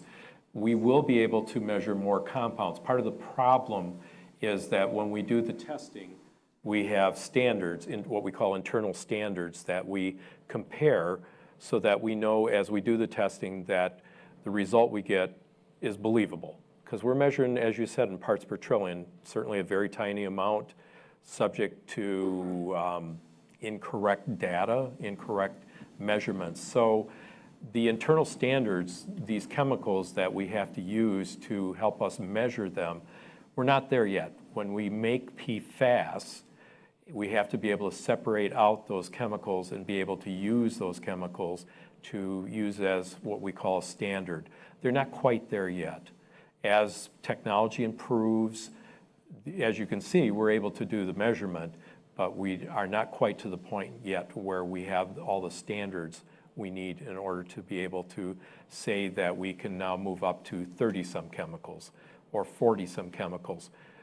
The technology will get us there. It's just taking the time to get us there, and it's not the world's greatest answer.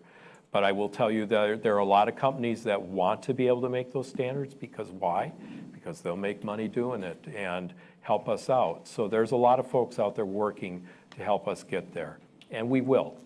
We will. We'll look back on this in a couple of years and go, God, we could only measure 21. Look at how many we do now. So we will get there.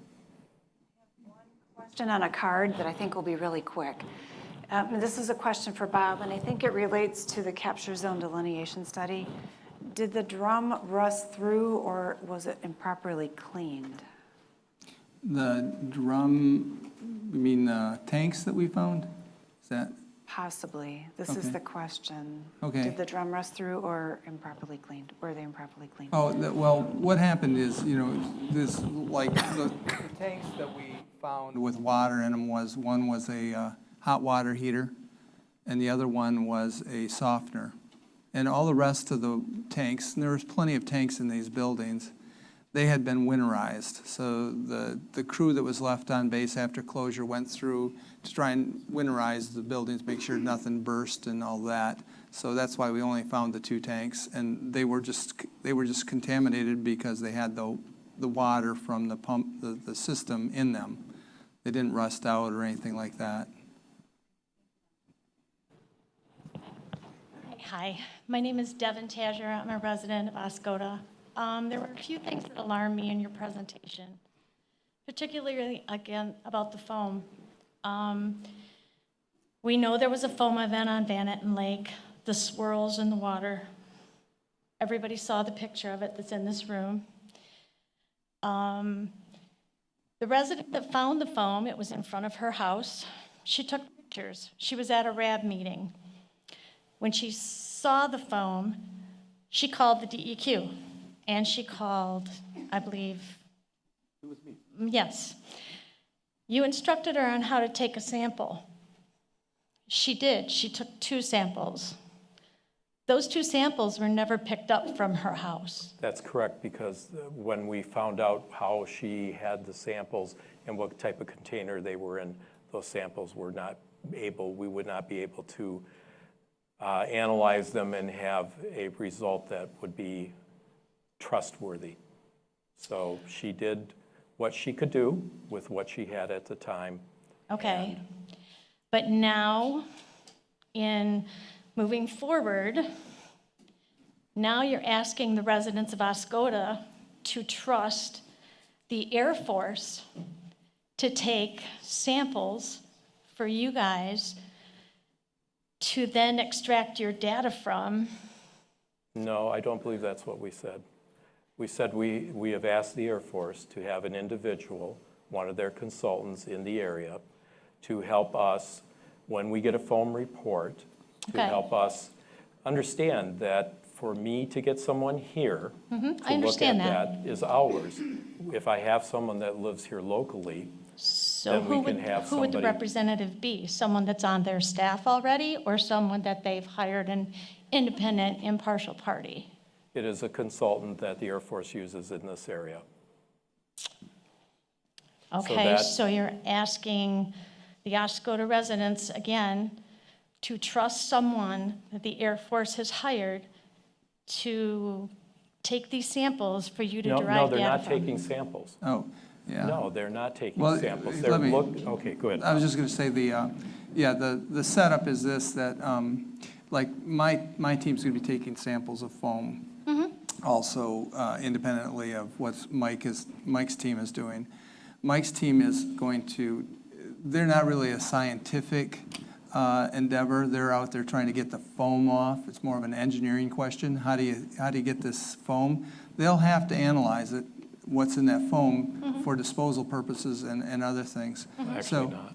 Oh, okay. Well, he's not going to sample it. No, so the Air I'm going to be Force sampling. yeah, the Air Force is not going to sample foam.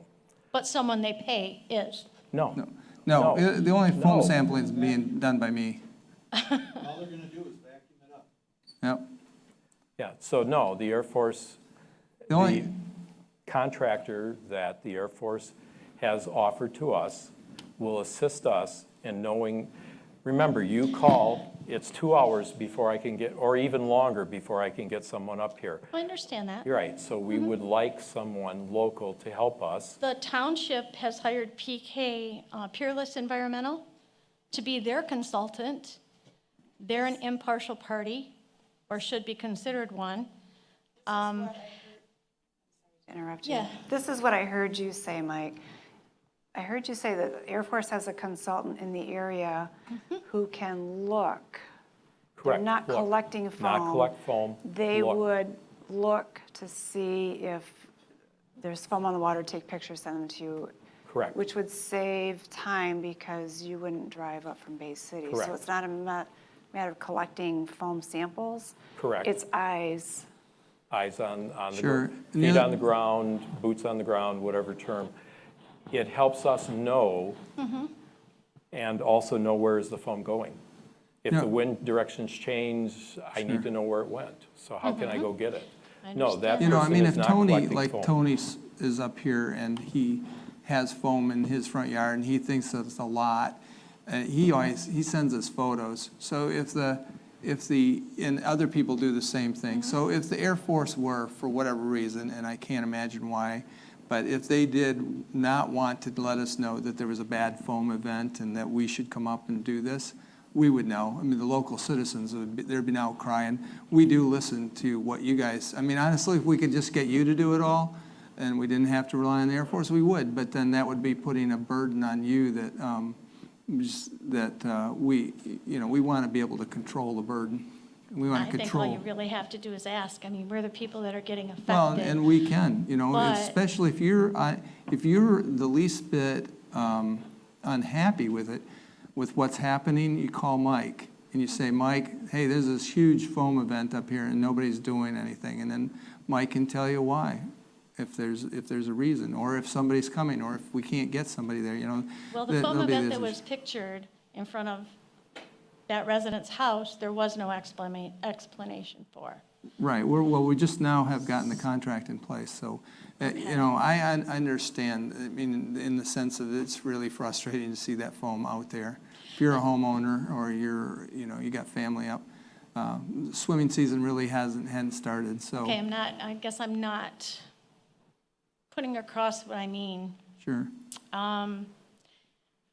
For us to trust data from an entity that has been lying to this community and hiding this for years.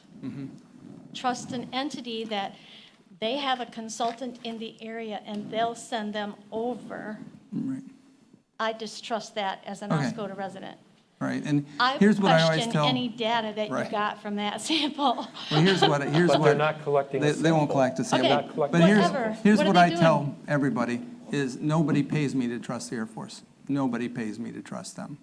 So if I trust them in something, it's because the risks are low, that that there's a problem.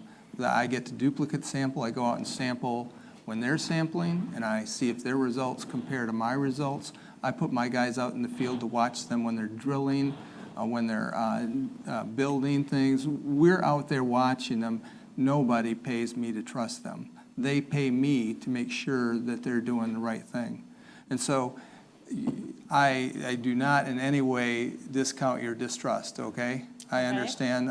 I'm in this business, and I've seen lots of things all over. I mean, 30 years of this. My dad was a cop before this.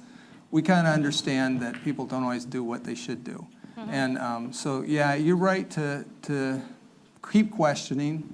And if you're uncomfortable with, you know, an event and nobody's gotten up there or done anything about it, then that's feedback we know we need to have. And another one is the fish sampling.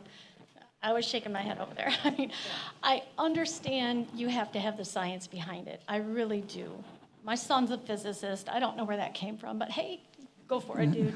Anyhow, I understand the science has to be there and the mathematics has to be there. And I realize you giving us that information is important to you, and you are just passing along what you're doing. And I get that. In your pamphlet, Eat Fish thing, the mercury warning, they have, you know, don't eat so many ounces of fish in such a time frame or it will build up in your body. And I think that's kind of what the public is looking for rather than the science and the numbers behind it, because it's over our head. You know, we don't understand that unless you know the math and the formulas and everything. I guess this summer we just need to know if I go catch 30 perch in Van Etten Lake and I have fish fry for my family, am I putting them in danger by doing that? Is there so many ounces of fish I should be able to eat before I'm building it up in my body to a point where I could be affected health-wise? That's kind of what we kind of need to know, I think, personally. I can take this one. Okay. So my job, my group's job as health educators is to take what the scientists do and translate it into language that the rest of us can understand. Okay. So you'll see we have our Eat Safe Fish guides, we have brochures that we distribute locally. So once we have the data from Van Etten Lake, we can update our brochure for the area, and it's an easy to understand language. So it'll say this fish, we tested it for this is our recommendation on how often we feel you should eat it. So you won't get the scientific, you can get the scientific document because that's also available online. The science is valuable, don't get me wrong. But we'll provide you with something that's much easier to understand. I mean, even the water content, like there was concern about water skiing in the lake, swimming in the lake. Can my family come up and do that without being affected? Yeah, we've had that information out there. Yeah, so. Yep, thank you. We have a couple more people that have questions. Hi, I'm Tess Snelke. I'm with Anglers of the Asable, and I'm on the NOW group. This is a question for Chris. The last fish sampling was 6 years ago, and you're back now to sample again. With the evolving science, is that going to happen more often, or could it happen more often? I can't say that for sure. I think because we will have the results back this fall, that would help inform us. So I think that having those results, seeing what those compare to what we've had in the past, if there's not a significant difference, it may not lead to any kind of change. If there is a difference, then we have to look that over and see what that means as far as sampling frequency. Is there any plan for waterfowl, ducks, geese, that type of thing, especially with Clark's Marsh being affected? We've been asked about that, and I think that's something that is under consideration, and we would have to work in concert with the DNR as far as how best to do a sampling like that. I think it'll be helpful to get the data back on the deer from the drinking of the water. the ducks and geese, that we have to consider migratory or not, and then are they fish eating or not? And what's all that balancing point, and does it make sense to sample? So I'm thinking that the deer sampling will help do some information. Bob had done some sampling, had gotten a couple of muskrat samples a couple of years ago. So coming back to math, it's not enough to do statistics on. It did show that the muskrats in Clark's Marsh had some PFAS in them. And then there was the swallow study, and you're asking, well, those aren't ducks, we don't hunt them. However, it gave, these were swallows, the nest boxes were placed around Clark's Marsh, and then the offspring were sampled to determine what they were being fed, what their blood levels were, and get an understanding of that. And it was apparent that they were getting contamination. These were tree swallows? Tree swallows. And so they are skimming the surface of that pond and eating the insects that are rising from that pond. So that was a good localized study. So that information, the muskrat information, the deer information, can inform a lot of things. And then we can talk more about whether we need to go after waterfowl and have a look at that. Thank you. Thanks, Tess.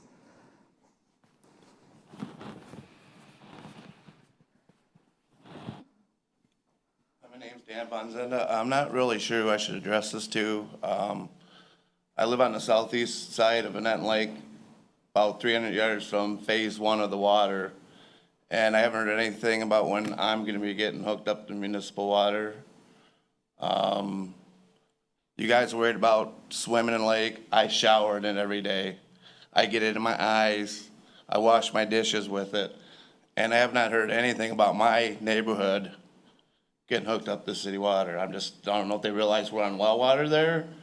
So I don't know if anybody can give me kind of a idea what phase I'm in. That sounds like it's a township question. Is it township here? What neighborhood? I'm just off Oak Street.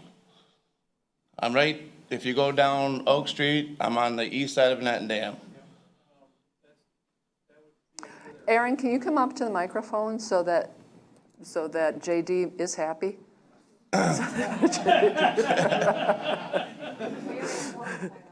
That'll be in phase 3. That's phase 3? We're trying to take care of the most contaminated areas But first. if I'm like 300 yards from phase 1, I think I'm pretty contaminated, I would think.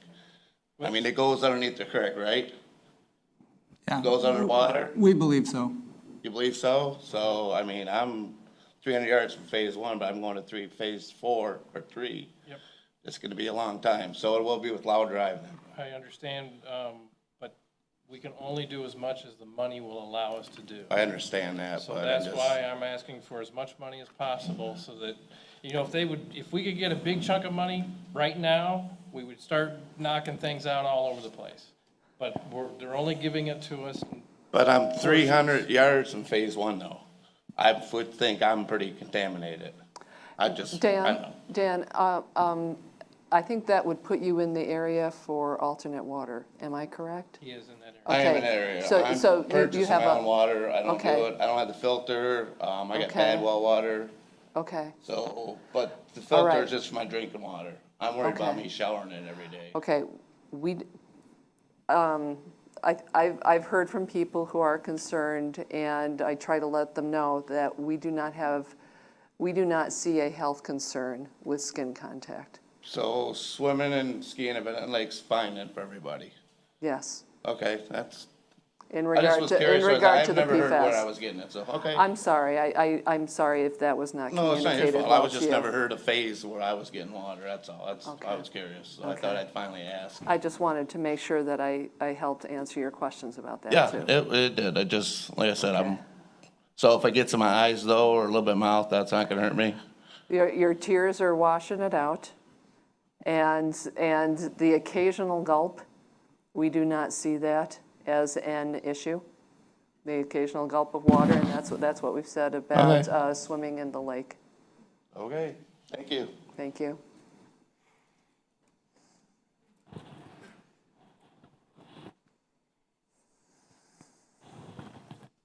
I'm Terry Dutcher, avid hunter, fisherman, water skier from time to time, maybe not anymore, but I used to be. Diver, tuber, spent a lot of time floating down Asable River. Business owner, living in Asable, District 2 Health Commission Committee, also Iosco County Board of Commissioner. I've seen a lot of foam on the water. What can we do to collect it, to help? What's the criteria? Is there a collector out there? Can we help? Yes, you could collect foam. The issue right now is we have asked EPA, the federal government, is there a proper method for collecting foam and analyzing foam? They have told us they don't know, but they will work on that. So in the meantime, we have been left to our own devices to come up with a method to do foam collection and foam analysis.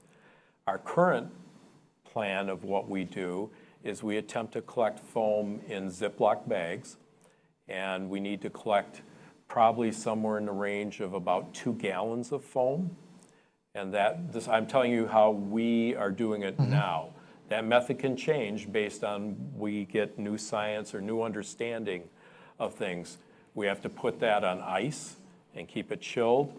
And then the goal is to get it turned from foam into liquid.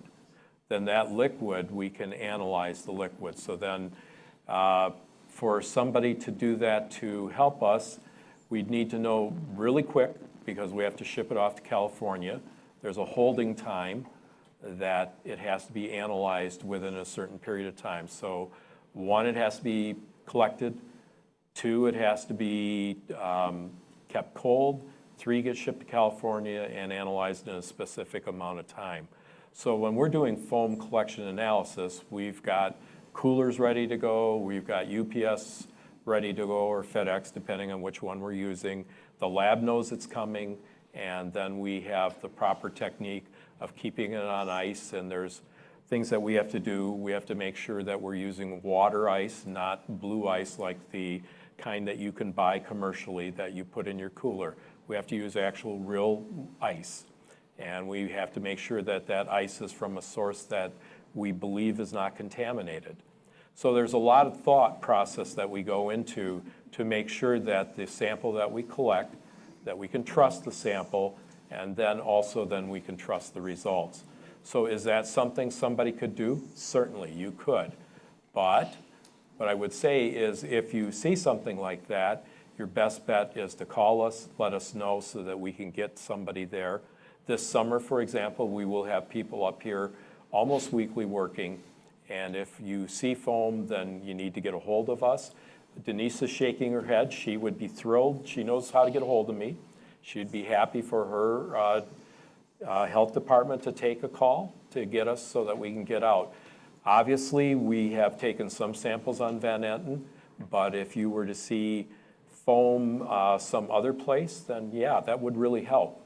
So when we talk about foam too, there is the PFAS foam, and then there are naturally occurring foams. So one of the ways we would tell you is that, how do you tell the difference? It's difficult.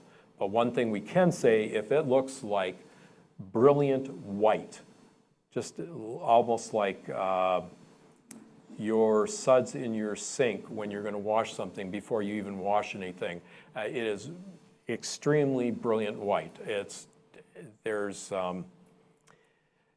And it can be sticky or not sticky, but sometimes it tends to be sticky. So if you see something that's brilliant white, very foamy, call us. If you see beige colors in it, or yellow, or other materials like that, perhaps plant material, that may not be PFAS foam. That might, notice I say might, be the traditional foam we all did when we were kids. And that we, the department, have done a pretty good job of telling you that's a naturally occurring foam. So one of the big keys though is brilliant, I would call it optic white, just extremely white. If you see that, call. And if we have someone up here, we'll come and collect it. We would like to get more samples. Bob is doing work this summer to get more samples. Frankly, when we look at how many samples we have, do we have enough yet? Probably not. We talk about getting a feel for how many samples we have so we can do statistics and other math. So we need more. And if you see something, like you said, tubing down the Au Sable, if you saw some there, I'd sure like to know about that. Absolutely. Okay. So the question was asked, what can we do as citizens? Let us know. Let us know. Okay, very well. Please, that's helpful. There's Yeah. I just wanted, if anybody wants to see what a bright, Yeah. bright foam looks like. So if you'll get with Dale right there, Dale has some photos to show you what we're talking about.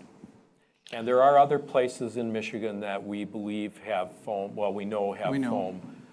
So in Grayling, once again, AFFF use. Rockford, not AFFF, but Scotchgard with similar chemicals that are AFFF. So and the one sample we have from Cedar Lake that has a small amount. So those are known places we know have that material in them. Could there be other places in the state? Absolutely. I have seen that on Cedar Lake, that's why I'm Yes. asking.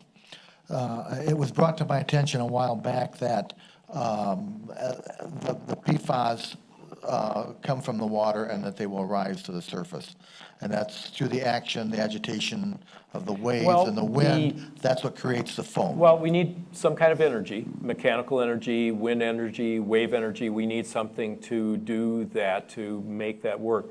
So what we've found, and research is finding, is that the longer the chain of PFAS chemicals, because there are so many of them, some of them like to partition, or to say it better, they like to get up to the surface and float near the very surface of the water, so longer chain ones. And then it could be wind, it could be waves, it could be a combination of the two, where we get that churning action to get air entrained into the water. So we need a physical action, whether that be waves or wind or both. We need some mechanical energy to get that going. I understand that portion.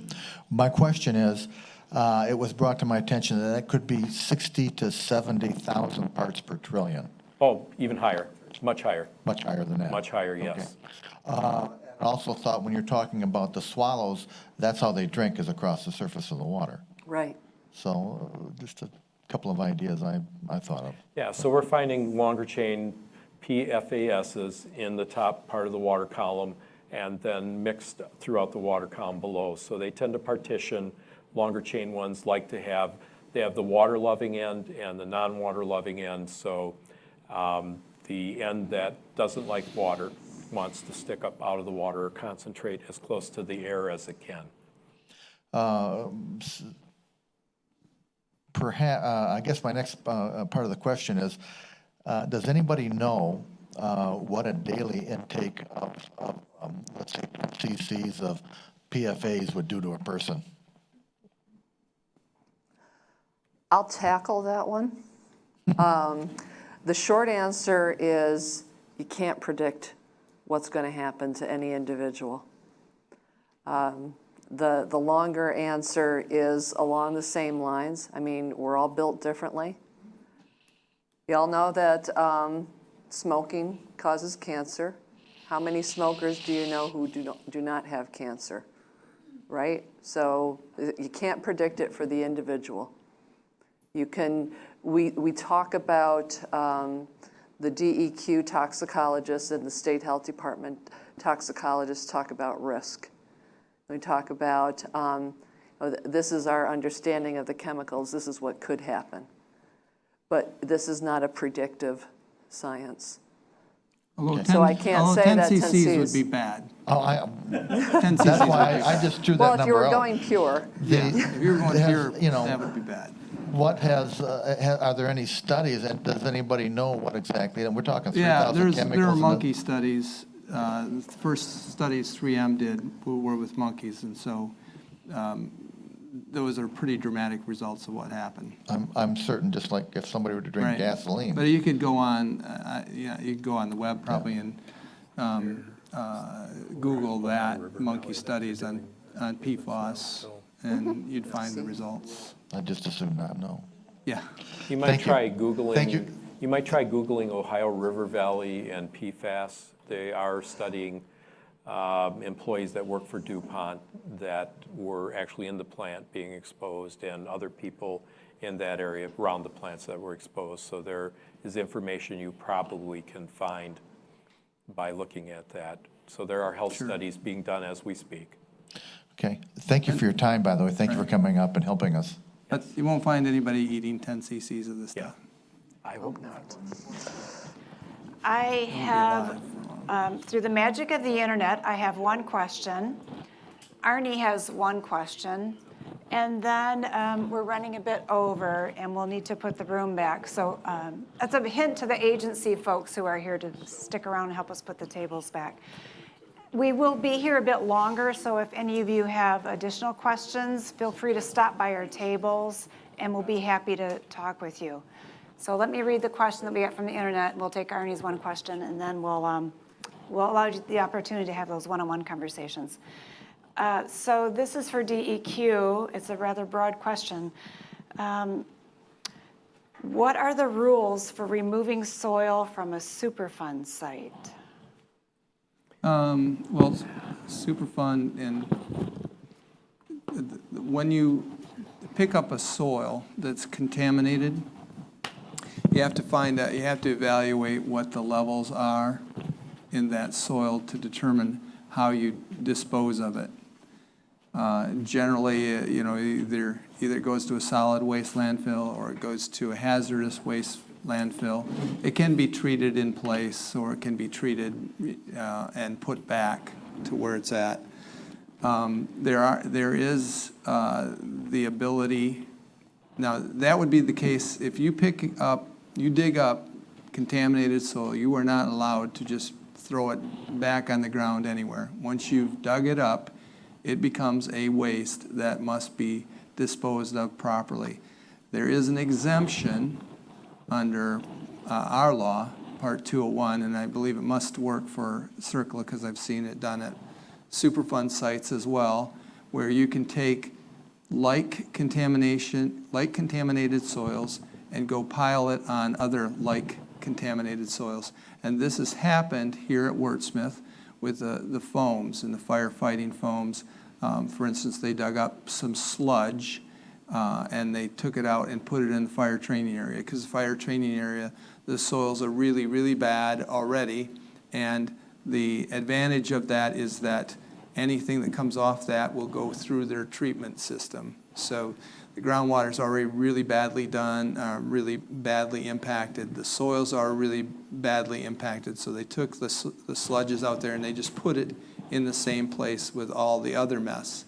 It's a very tiny portion of that overall mess. And that overall mess will have to be dealt with in some form in the future. That's not our main focus right now. Right now, controlling the water that's coming off it is our main focus, but that has to be addressed in the future. So right now, those are a variety of answers to that question. You can do it, and you can handle those soils in different ways, but once you pick it up, it has to be handled appropriately. Arnie?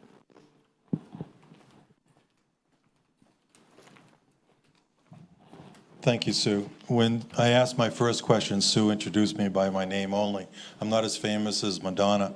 So I am the co-chair of the Community Restoration Advisory Board as part of the Air Force-sponsored Restoration Advisory Board. So my question is to Melanie. She's still here? Mel Brown. Where did? I think She's coming. Okay. Hi, Melanie. So this is a repeat question from the RAB meeting 3 weeks ago, but a lot has changed in accordance with PFAS in the last 3 weeks.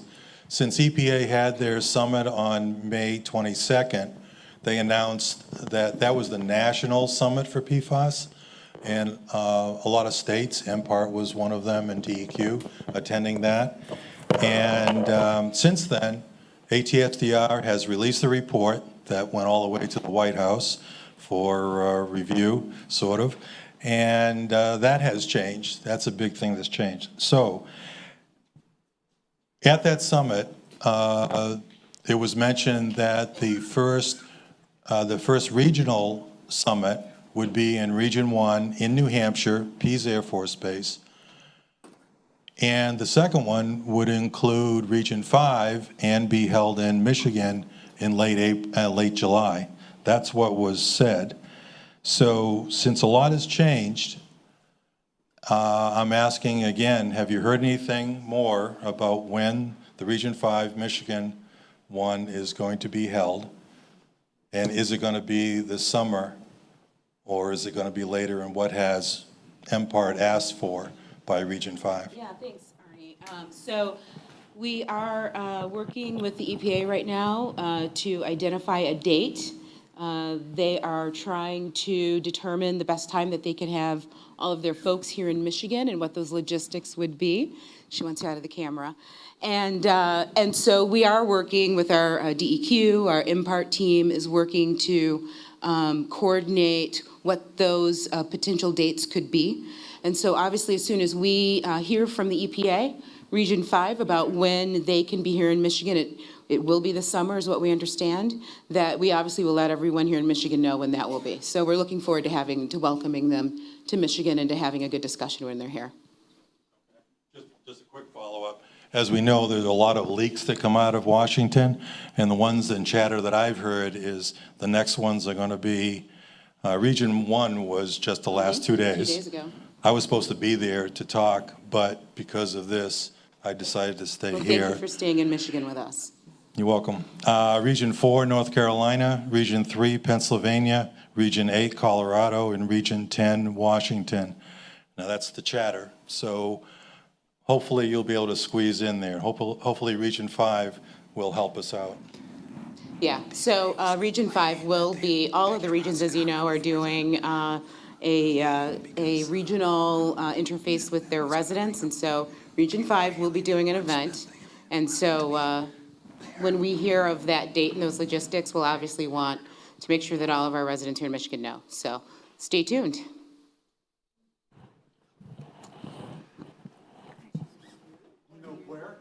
Back to Don't know where yet.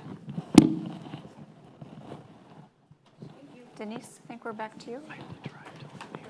Wrapping up. Just a reminder, please, if you have questions, we'll be here. So please stop by.